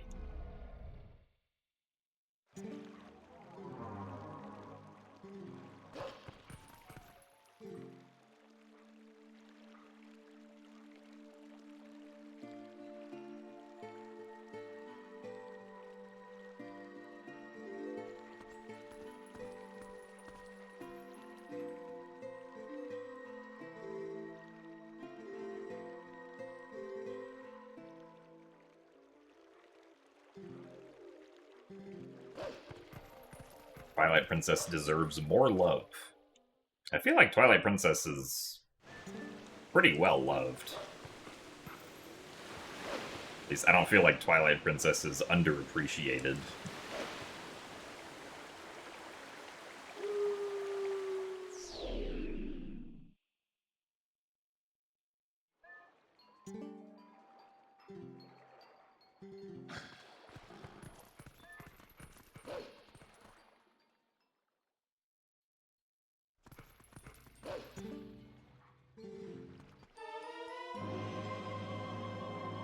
Tears of the Kingdom deserves less love.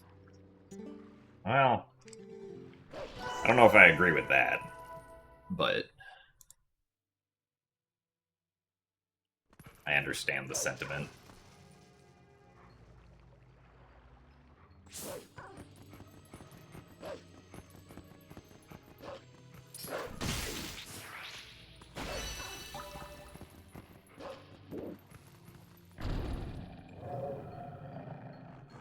Link Between Worlds speedrun when?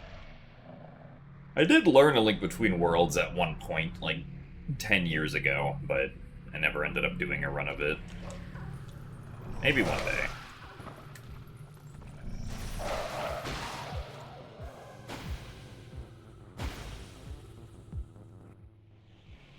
Hello, Apprehentus. Thank you for the good luck.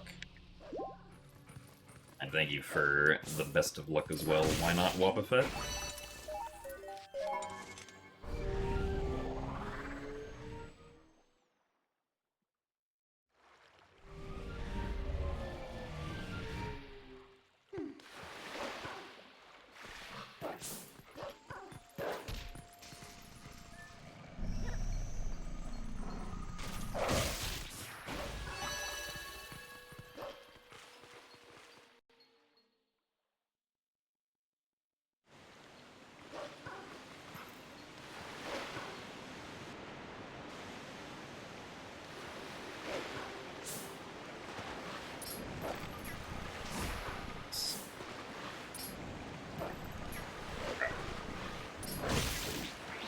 Really likes going into the water.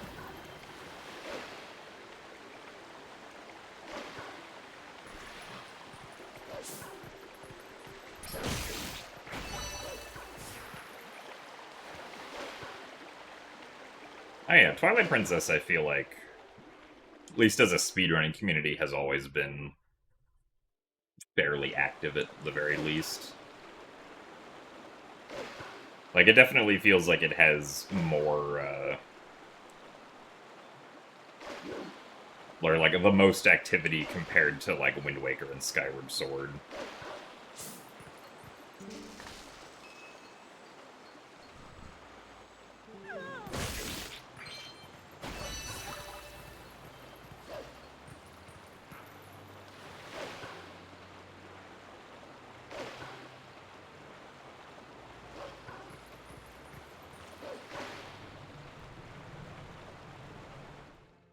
I guess maybe Wind Waker HD might be close to it, at least from my perspective of what I've seen.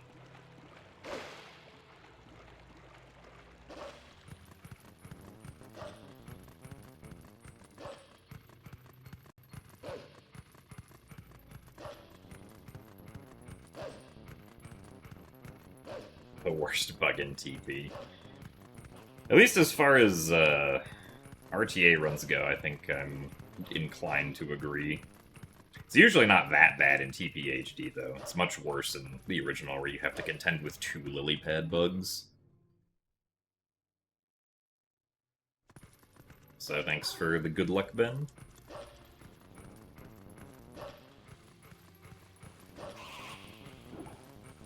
We have any rando races coming up anytime soon? I do have a match, at least one match every 2 weeks for the Wind Waker Multi-World Tournament, but I think the next match that I do is probably going to be asynced,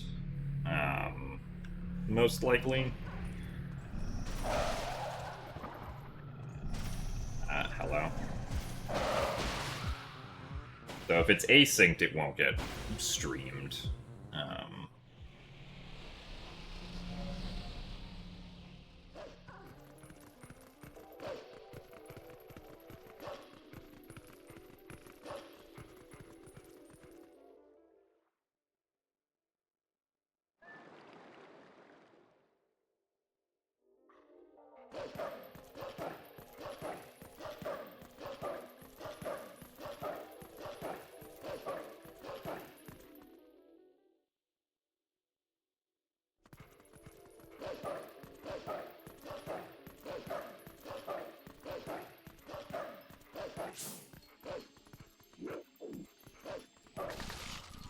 Really?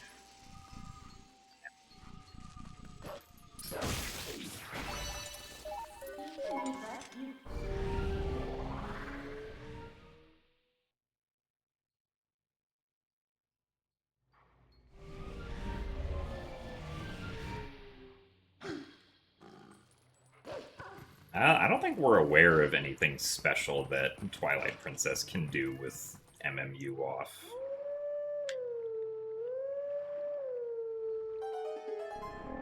Or at least I'm not aware of anything.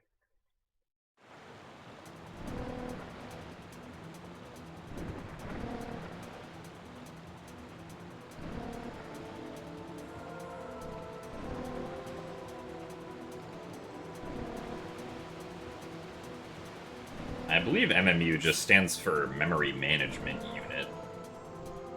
But specifically, we're talking about a setting in Dolphin that turns MMU on or off, which, if it's off, allows for, or like prevents some crashes from happening. But those crashes that it prevents from happening would still happen on real hardware.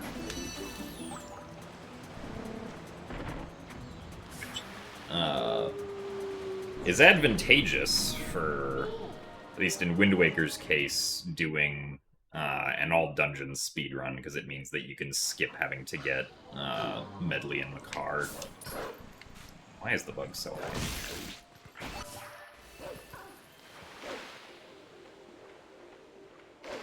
The bug RNG was not great this segment.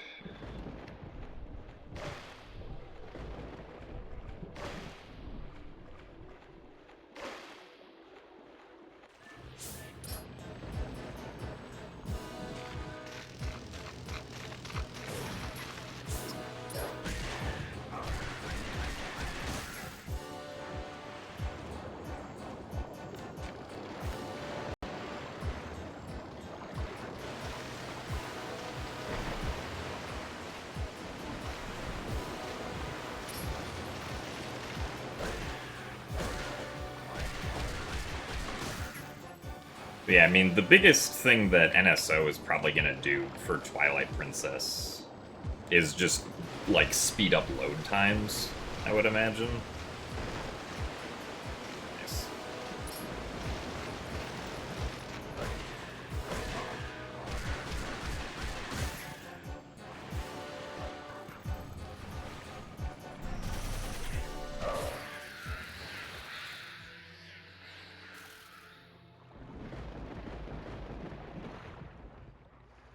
Apparently they fixed the input lag.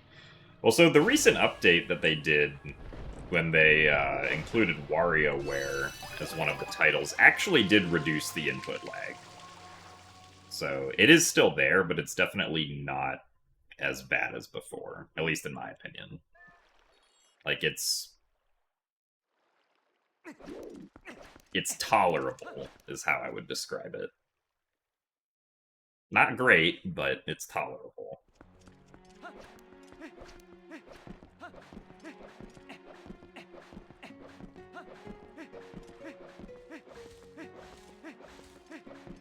So thanks for the good luck doing no wrong, Joash. Unfortunately, I have done some wrong this run, and so we are behind. Well, actually, I'm... Okay, I guess the previous segment was mostly just RNG, with bugs being dumb.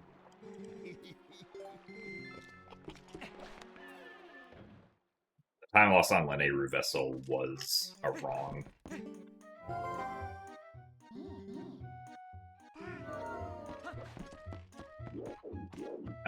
Really? What happened to my side hop?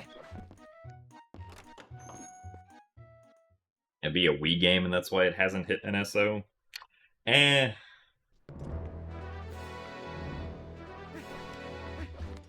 Yeah, I mean, I guess it does throw somewhat of a wrinkle in things that it is also technically a Wii game.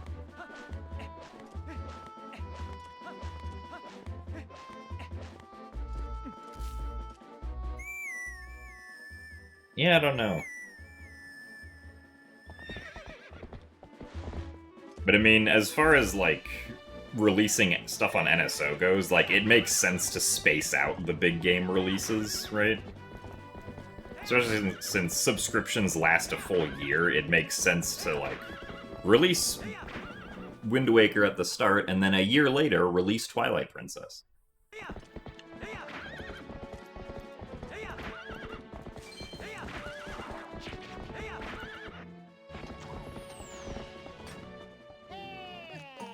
But also, Twilight Princess, like, at least GameCube Twilight Princess, if you, like, upscale it in, like, Dolphin, it... At least specifically the Twilight sections just kind of look really bad. So, it might need, like, extra work done on it to not look bad when it gets upscaled. Because NSO upscales to, like, 900p, I think. Whereas, like, Wind Waker, you upscale it and it just looks better, right? But same thing can't be said for Twilight Princess.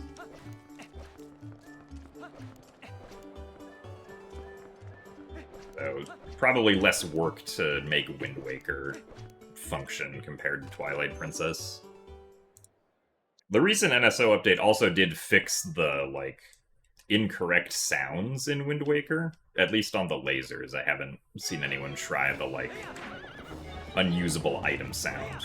But the lasers sound correct in Tower of the Gods on NSO now.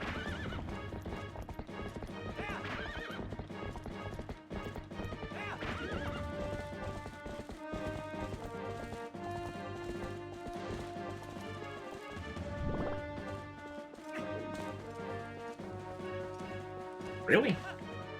Come on. I am surprised this is not working. There you go. Oh well.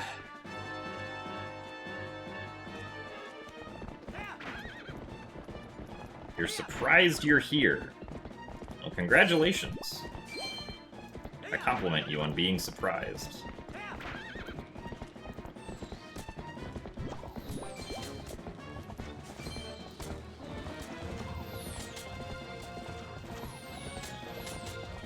Thank you for the good luck as well, Leanne.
And goodbye, bird. Thanks to a room change.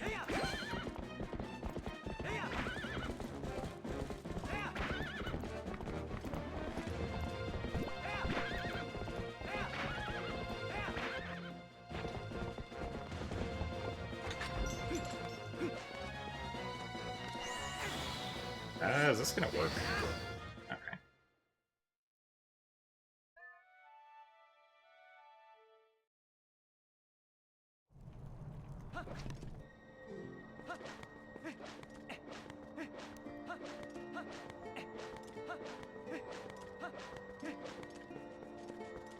I mean, I think if you void out, the game just completely restarts the sequence post King Bulblin 2. I don't actually know if, like if you unlock a gate and then void out, does it stay unlocked?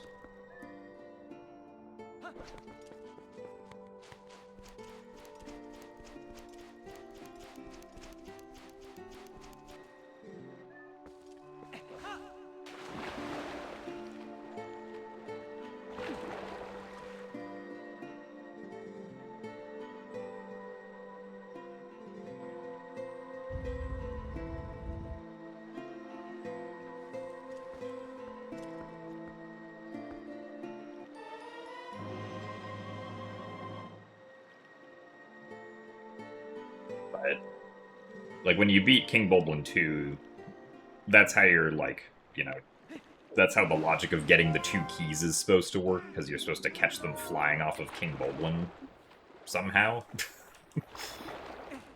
And then you have them for the start of that sequence.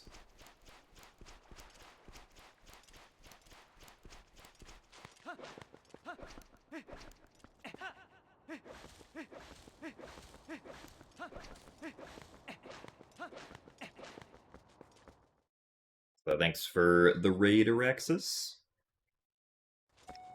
Hope the stream was good.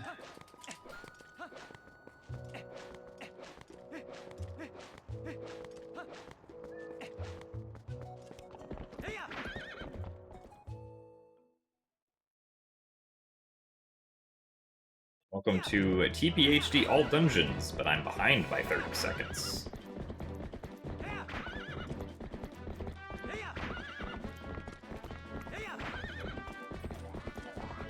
So thanks for the good luck, Araxis and Ibuprofen.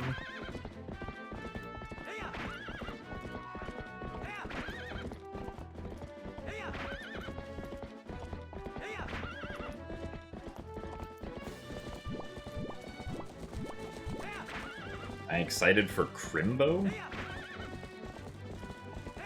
I can't say I've ever heard the word Crimbo before. Is that what they call Christmas in the UK?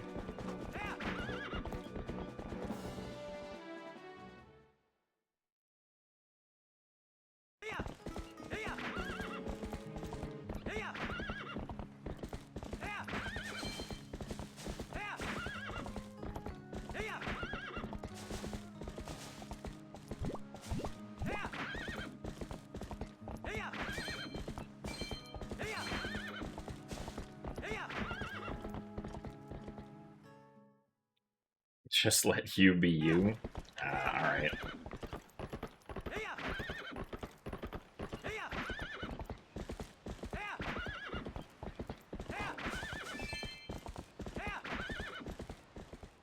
I would say that I am mildly excited for Christmas.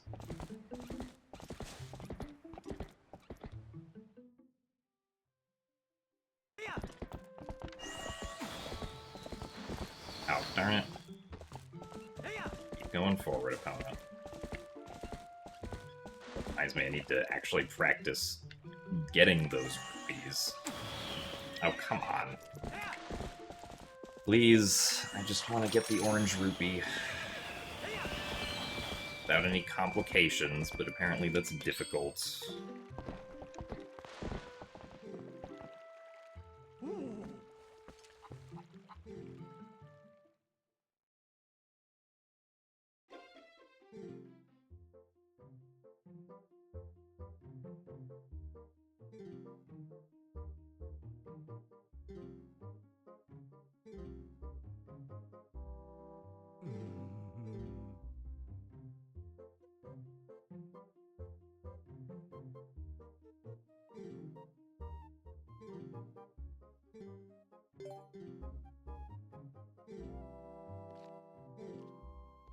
Yeah, hopefully Bo goes well, but if not, that's fine. This isn't like the greatest run ever or anything. It would be nice to continue, though. One slap. Alright. One slap of time loss.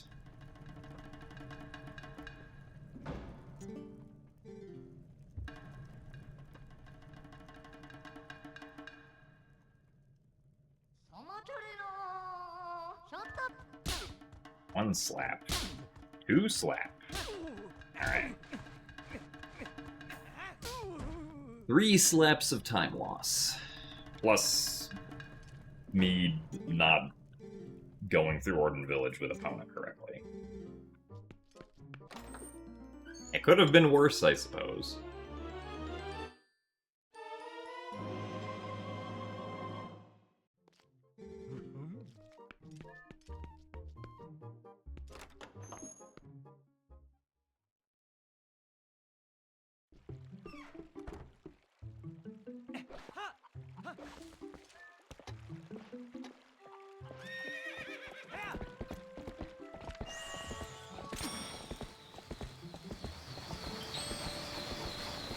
No, it didn't come back in time.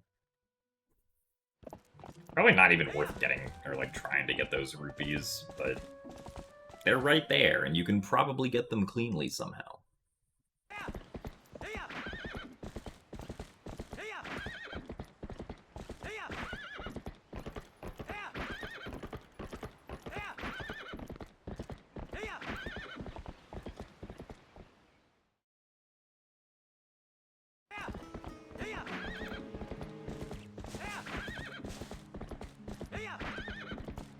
Climb the tree. We could climb the tree.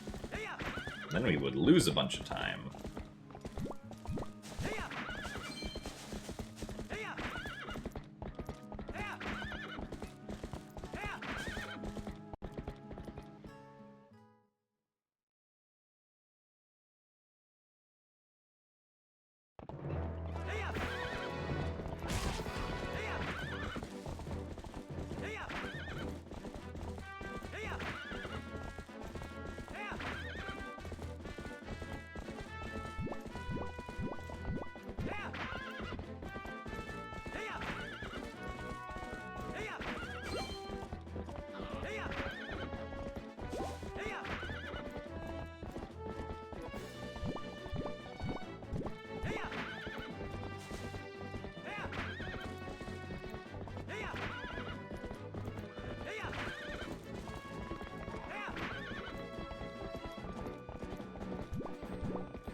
Thanks for the good luck Triforce TK.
Part seems to be going swimmingly.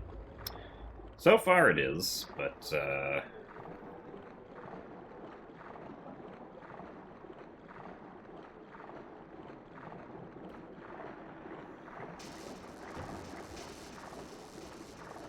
preventing skipping Zora armor. Getting Bomb Bag is very inconvenient at this point in the run, because Goron Mines isn't beaten, so we can't buy a Bomb Bag. So we'd have to get the one from Isa, but we'd have to get there without warping, because we don't have Master Sword. Which would require doing a bunch of Epona out-of-bounds shenanigans, which is very difficult and just kind of slow, so...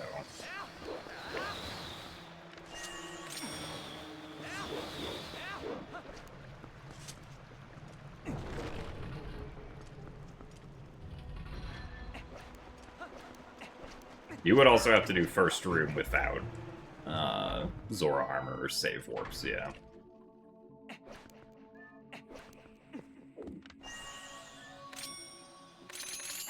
And then I believe getting water bombs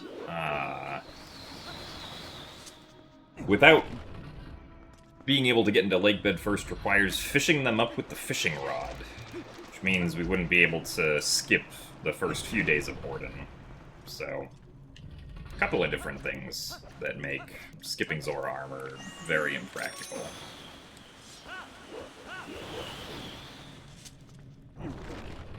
So thanks for the good luck, Fox.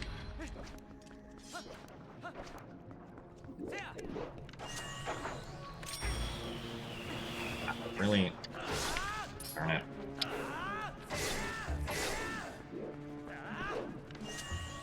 Accidentally pressed B too early, so I didn't take out the sword.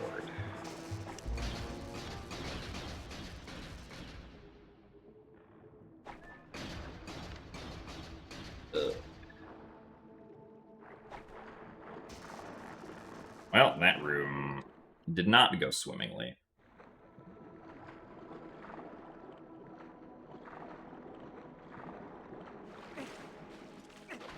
But yeah, so...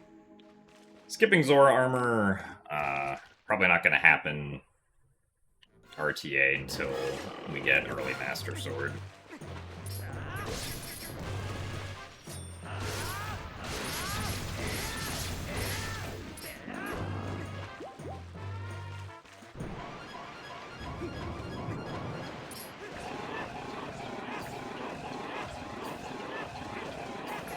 Except in Tasses, because Tasses could skip Zora armor and just not get a bomb bag. Since Tasses can do super swimming, which was introduced in this game. Because of course it was.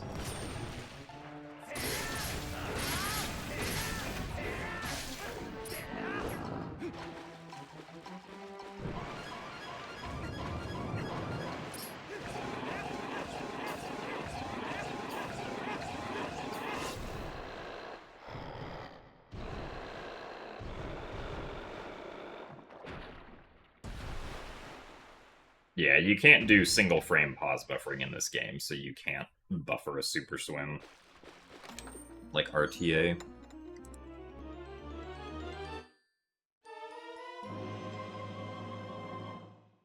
Super swimming in this game is done the exact same way as it's done in Wind Waker and Wind Waker HD, where you just turn around in water every frame. For some reason, they gave Link the ability to do that in water in HD, which is not something he can do in GameCube.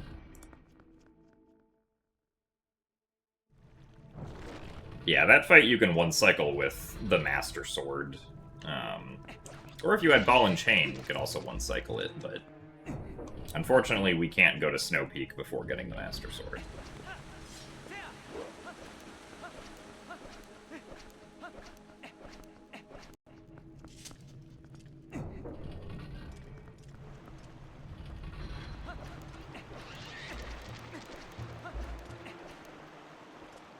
No, so Golden, or Rare Chew Jelly doesn't work on, or like for one-cycling that fight.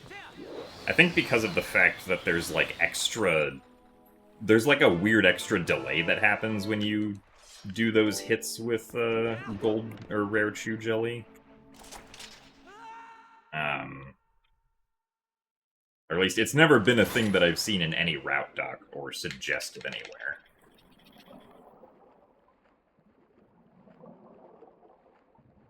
But it is also not something that I've tried to do myself.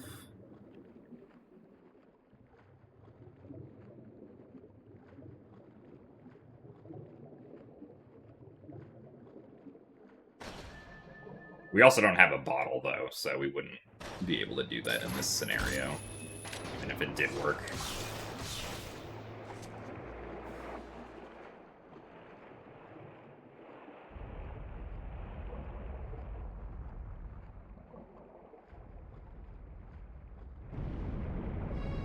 Slurp it up straight from the ground. Yeah.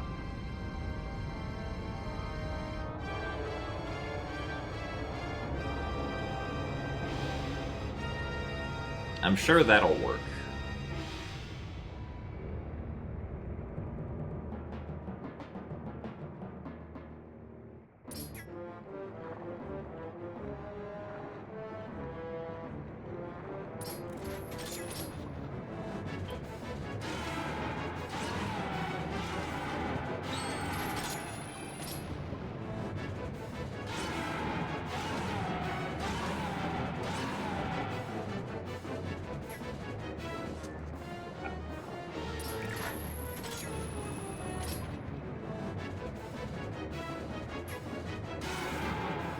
Yes. A task can do more feel in TPHD without Zora armor or water bombs.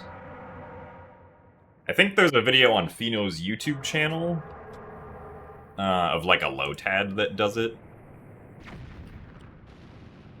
But yeah, it's very silly because essentially when you have super swim speed and you try to like swim upwards, Link goes like up or down super fast because his speed value is stupidly high.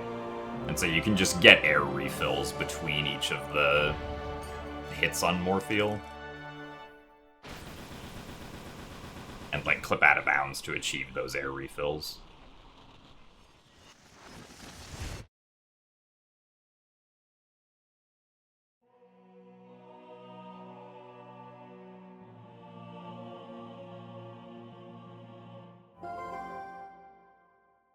From me and I, take me power in what might be. Me really be.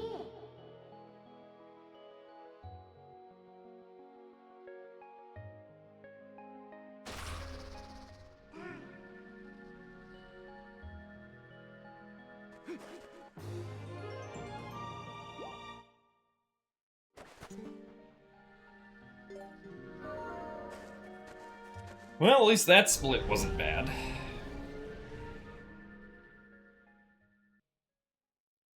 So thanks for the good luck, Orange Chef.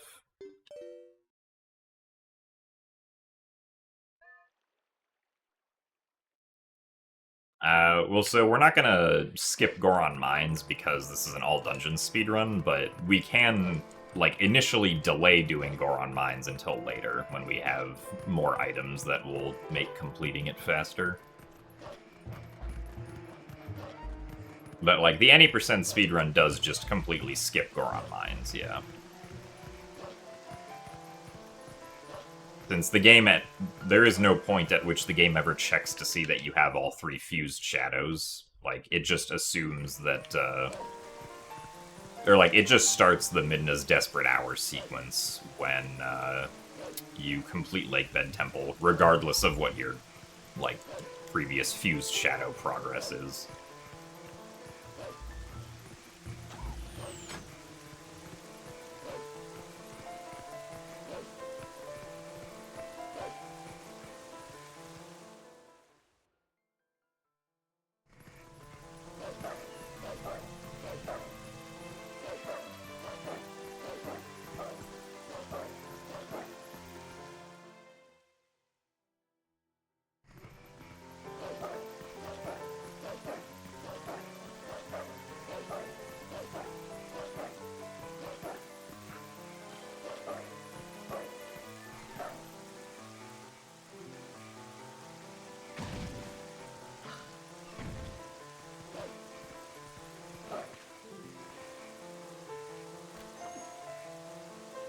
Yeah, so we're gonna do Goron Mines after we beat Arbiter's Grounds, because we can skip doing the sumo wrestling to get into Goron Mines if we have the spinner.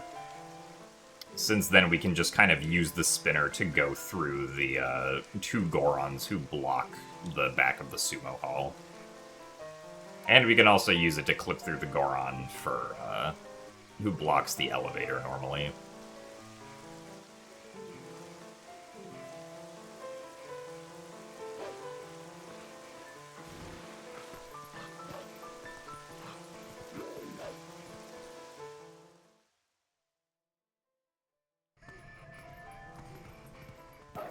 So, hello, Nat. Welcome to an all dungeons run where we're behind.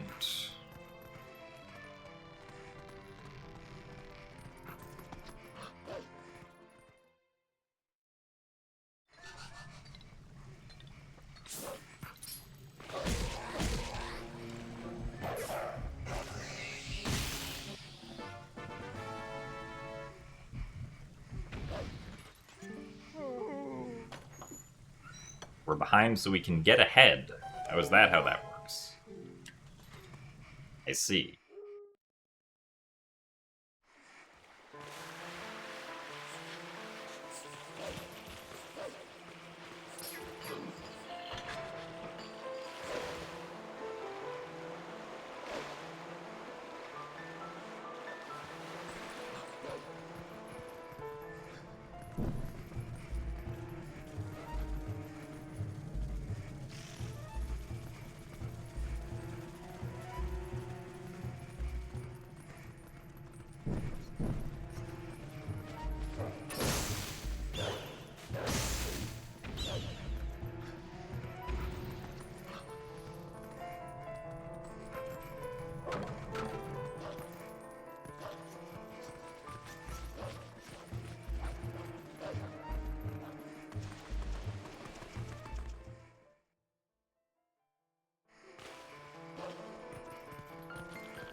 Ow, really? Eh.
Really?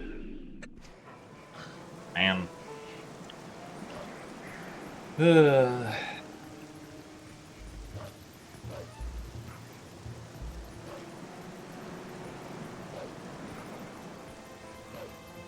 you go.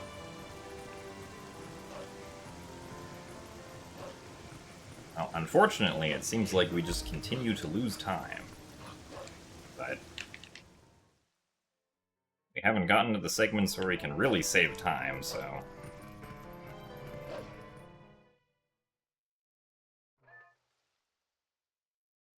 Because of this game's speedruns, when you see a Bulblin, your brain registers it as a Hugo before it registers it as a Bulblin.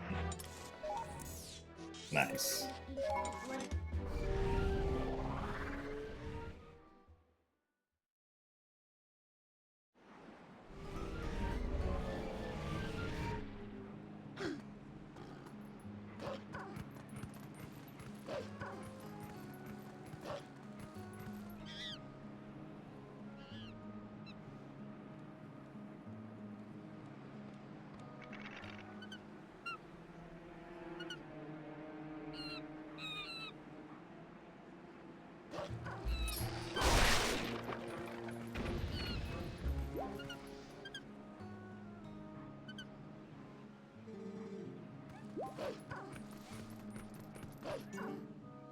Be empowered.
Was that puppet?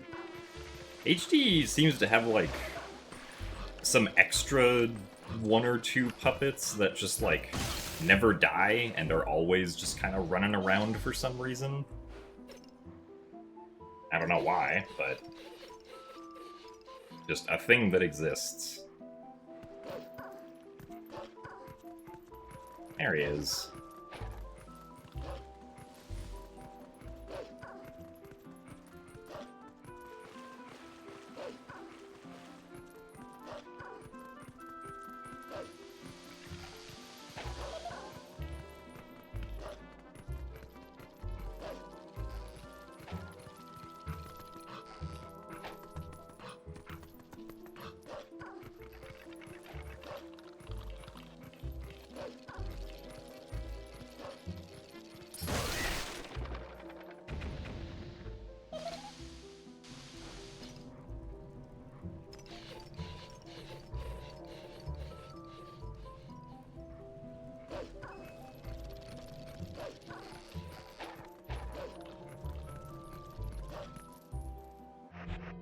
Really? Skull Kid decides to delay the cutscene by looking left and right.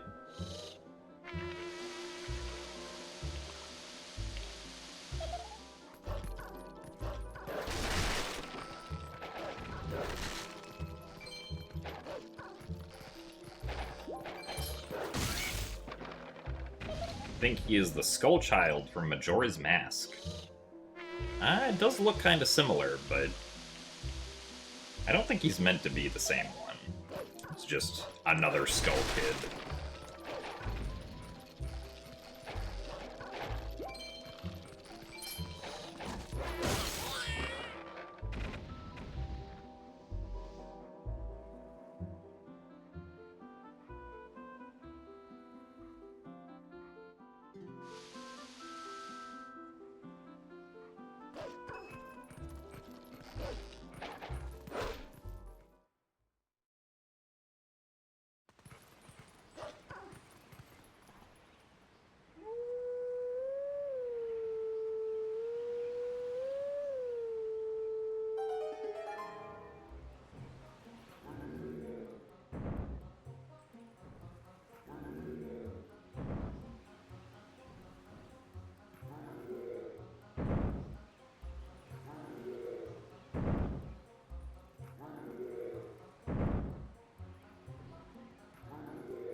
Man, 54 seconds behind.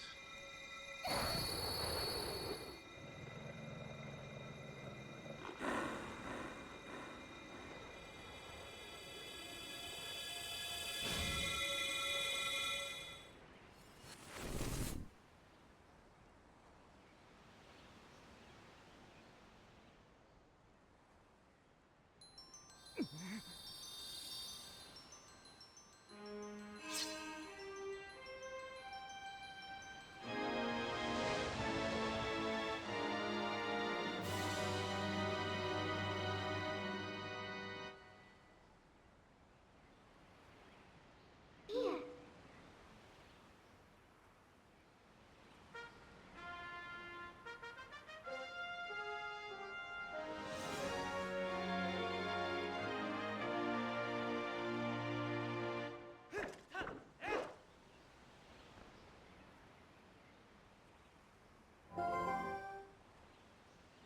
Ruin.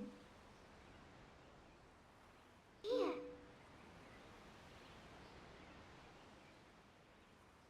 And Rindas.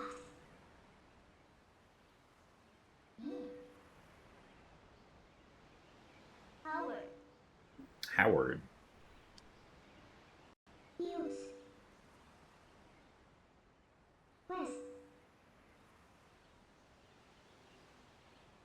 Faith.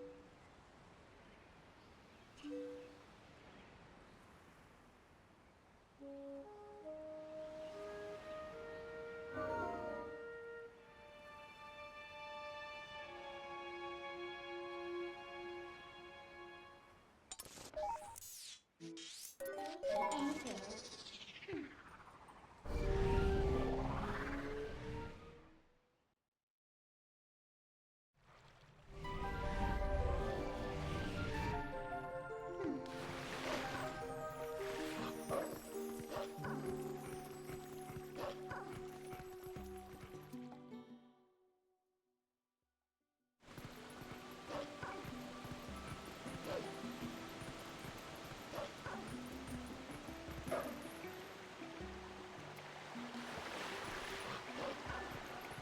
Oh, is it the same one?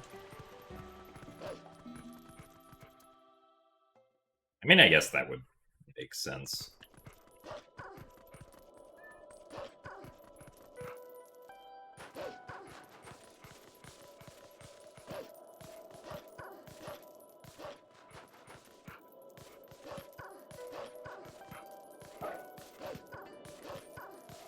Thank you very much, Arinar, for the 15 months of Prime. Rinse. Do appreciate the continued support. Hopefully it will help me do Stupid Trick well.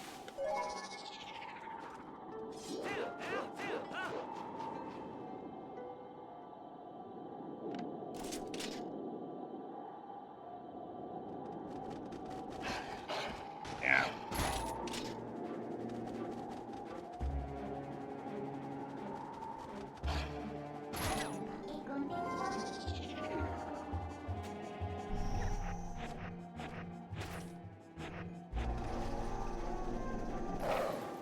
Alright, very nice. Took a second attempt, I guess, but I'll gladly take that.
Spiritual journey? No. No spiritual journeys for me, please.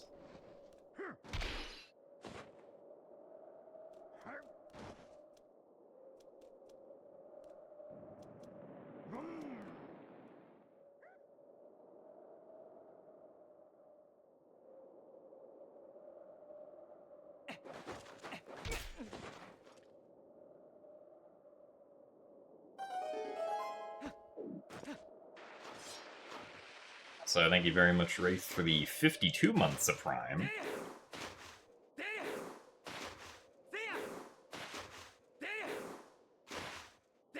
That's a lot of months of Prime, so thank you very much for the continued support of me going fast in 3D Zelda games.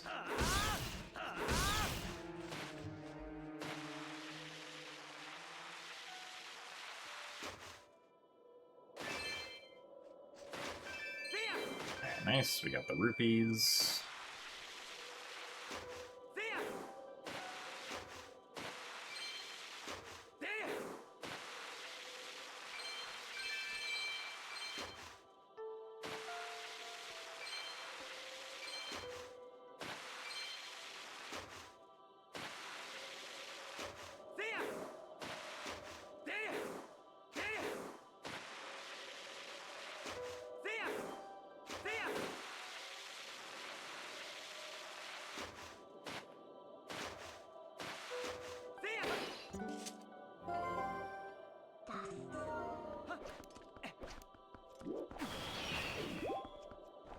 Yeah, there is the Wind Waker Sage, who's technically a Kokiri.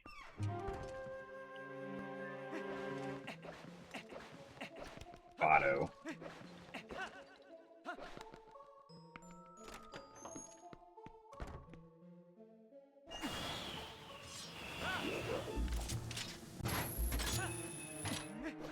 Otto Silver Skinner. Run's kind of meh, but can still save time in PB, so onwards we go.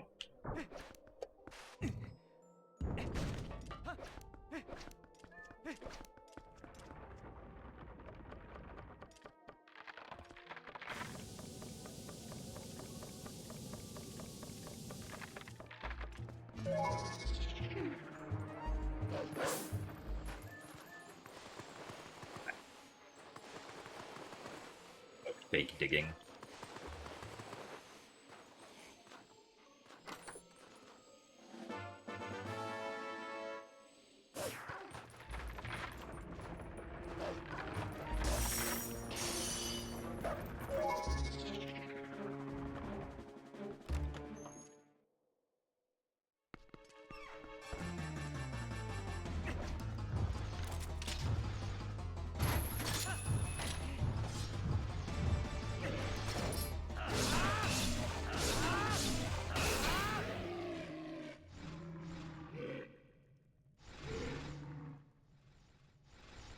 Alright, well, except for the minor time loss on the Wolfos jump, the rest of that was pretty good.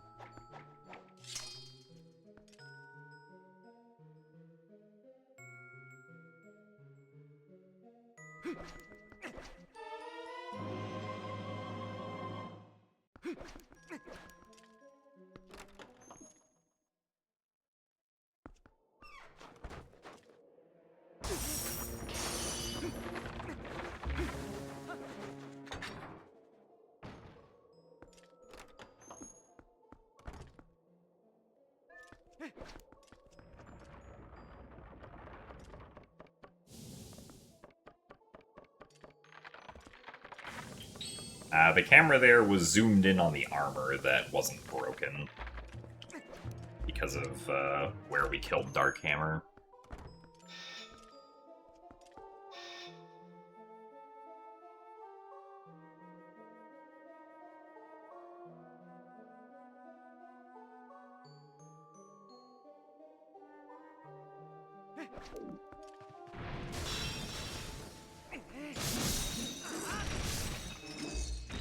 Good rupee.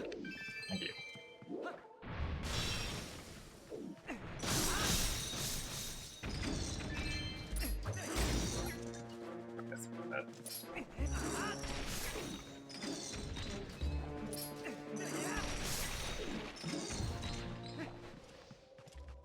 No, it's probably faster for me to get the blue and arbiters and the red from fire now, so probably better that we got that red ruby.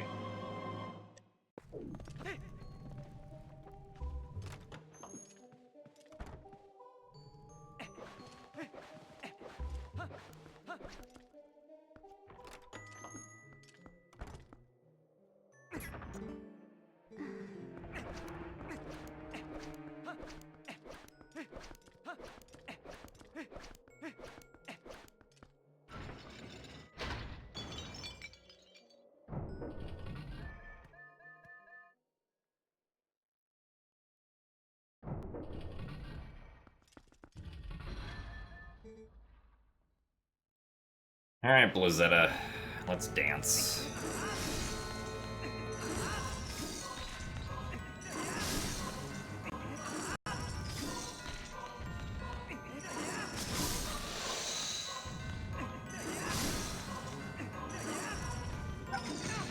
Darn it. Didn't even get that on a rebound.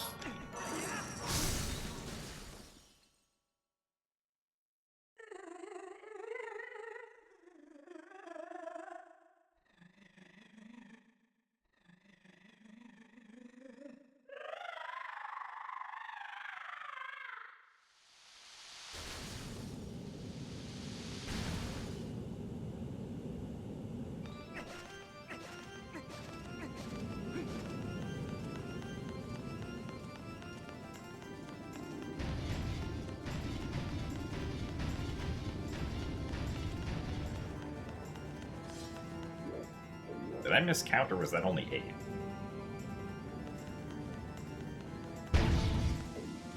Okay, I just miscounted.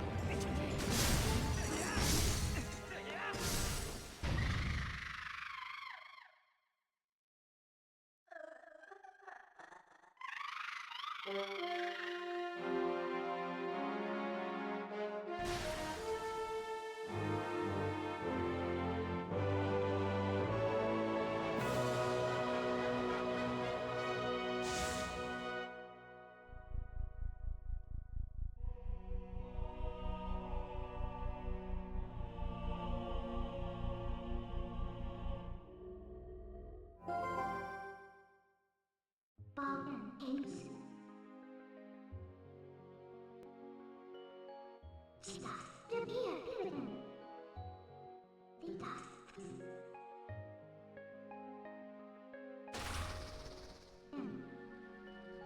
Also, hello, Elysis in Moonlight? I think that's how to pronounce that.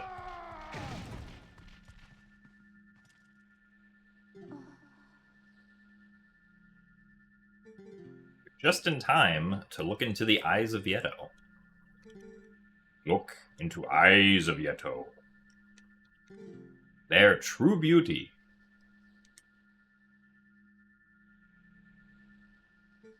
Who need mirror?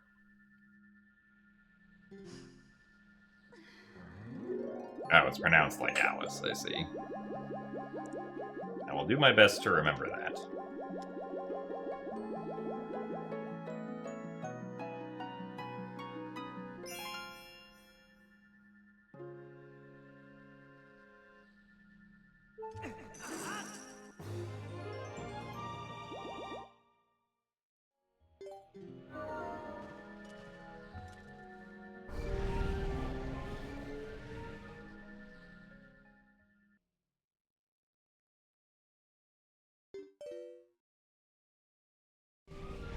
So howdy, Sawyer Twitch.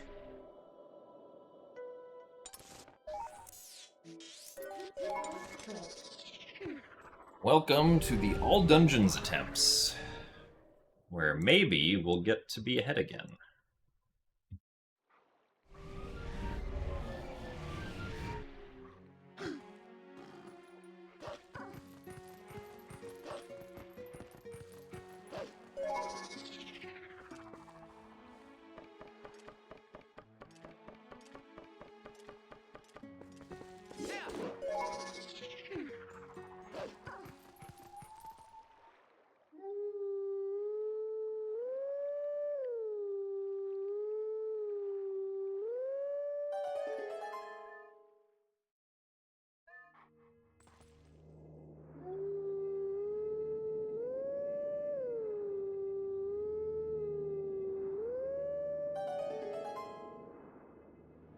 How did the SS Rando co-op run go?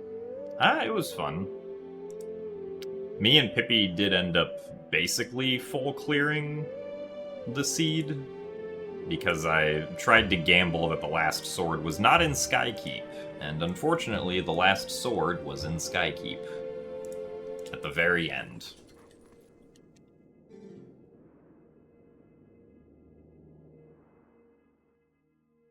Instead, I did the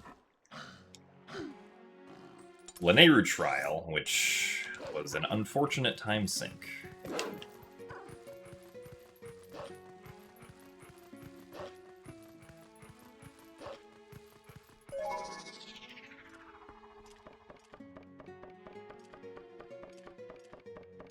Yeah, Gamba gone wrong, unfortunately. I mean, part of my intuition was correct. My intuition was that Nehru's Wisdom, which is the song that opens up the trial, was in Skykeep, and that the sword would be in the trial. And I was right that Nehru's Wisdom was in Skykeep, but I was not right about the sword being in the trial.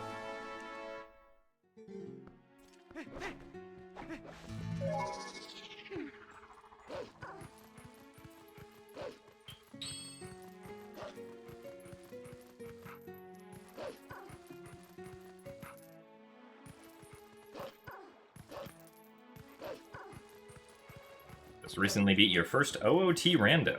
Ah, nice. What were the highlights?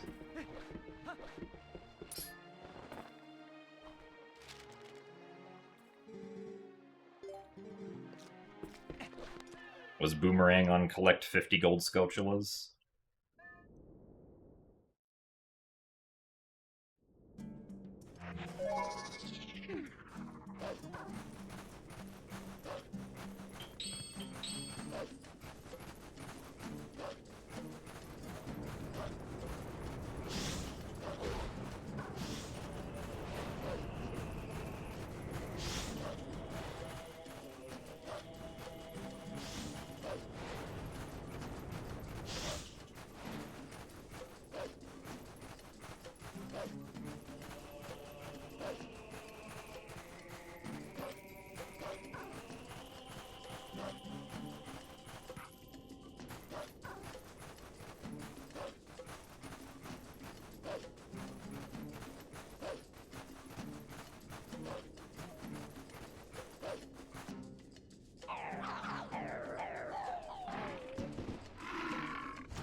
Oh, you weren't using a tracker.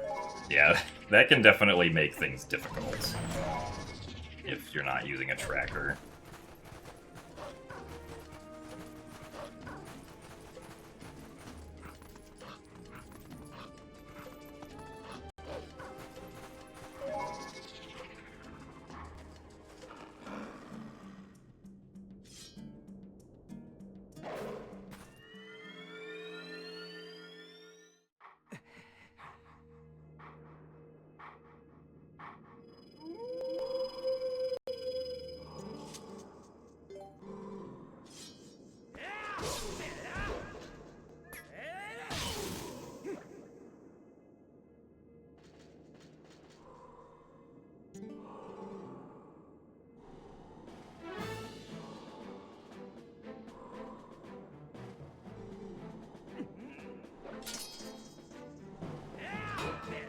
Ouch. Supposed to actually shield bash him that time.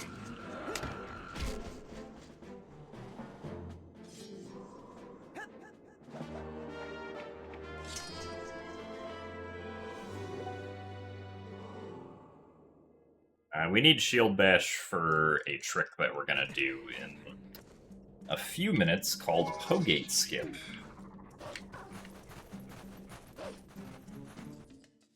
We're gonna skip collecting all 4 Poes in Arbiter's Grounds.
Can't wrap your head around Skyward Sword randos yet.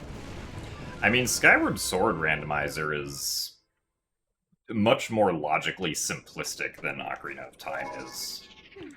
There's also significantly less locations to check.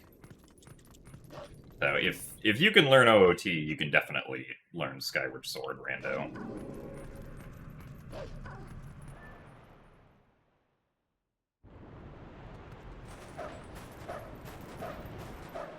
Things do get more complicated if you want to do, like, back-in-time stuff.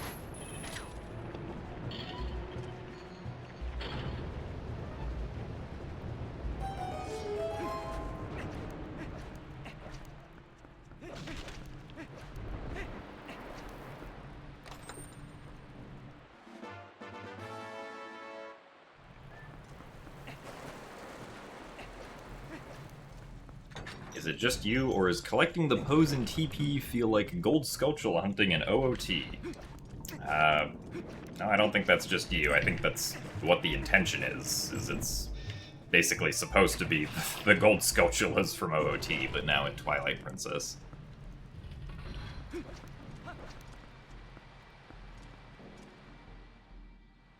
When in doubt, blame Jim? What? What did I do? You blamed me for the box you couldn't pick up at work yesterday. I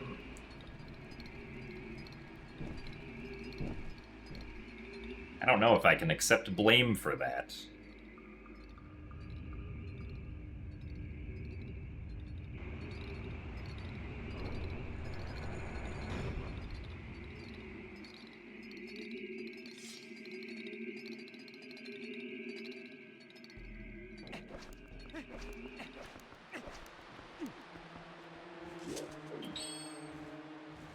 Alright, Bubbles. We going to cooperate today?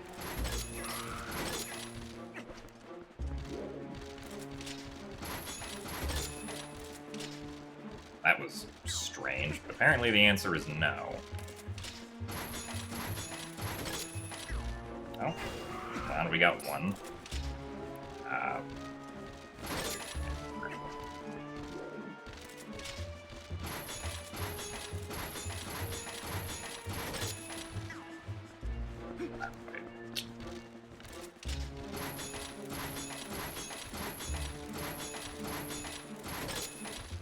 Really?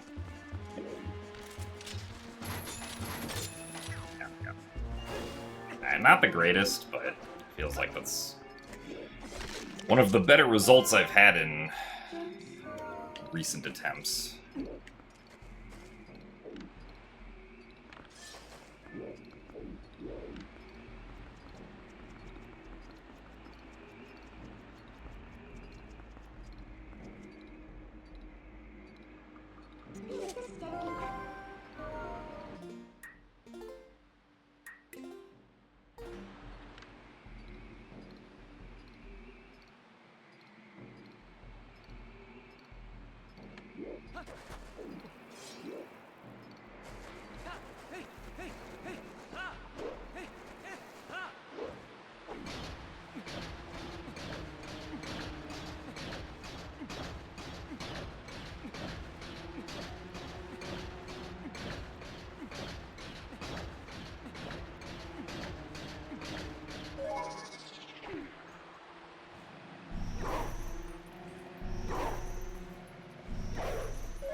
Come on. I know you want to turn. Yes, go. Oh, darn it. It looked like he was so close to turning.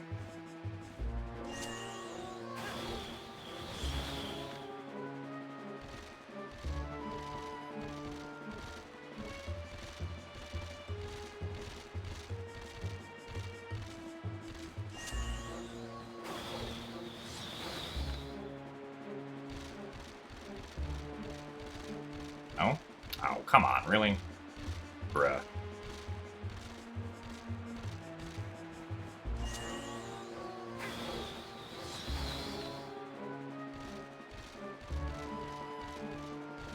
Be aiming more to the right. They're kind of going far back.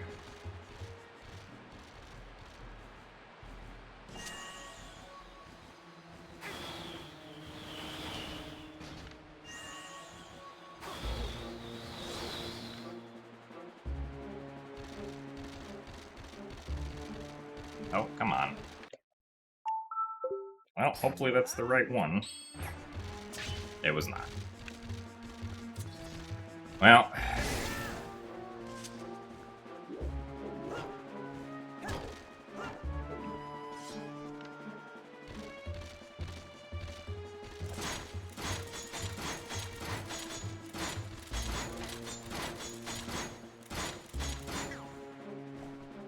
Unfortunately, we are now stuck in jail.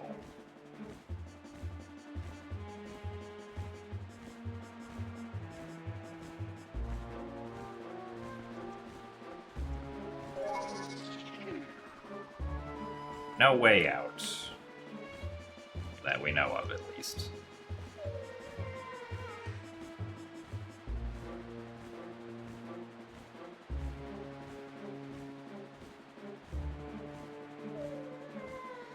Well, it's not a soft lock. We can always, like, save. And,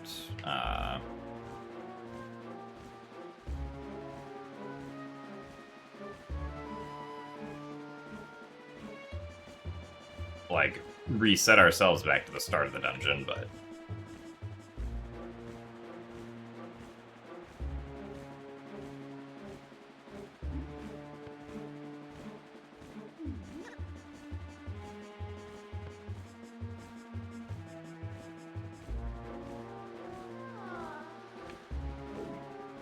Well, we don't have Uku either, unfortunately. Because Uku's not until much later in the dungeon.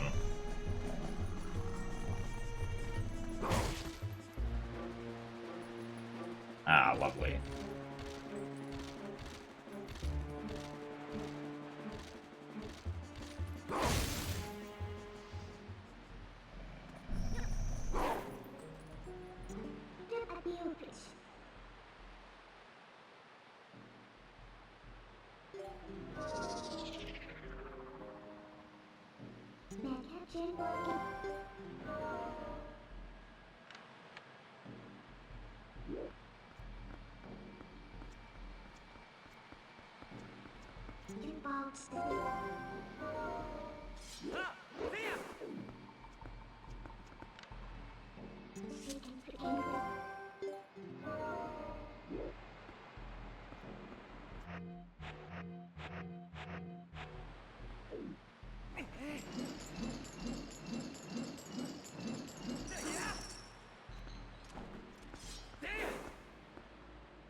Yeah, I feel like whenever I get in that situation where there's, like, two of them that, like, are within target range, we never actually target the right one.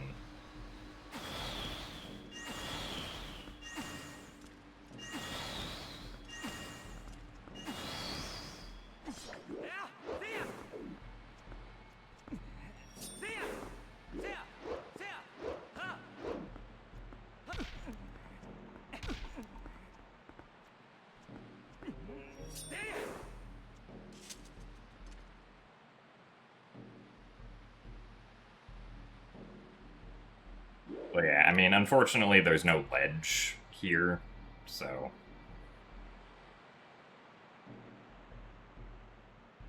If there was, or if, like, this just, like, if the clipping technique worked with small spaces, then this right here would be enough to clip through because the camera got through to the other side, but...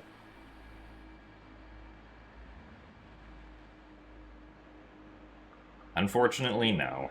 The game is smart about that for some reason.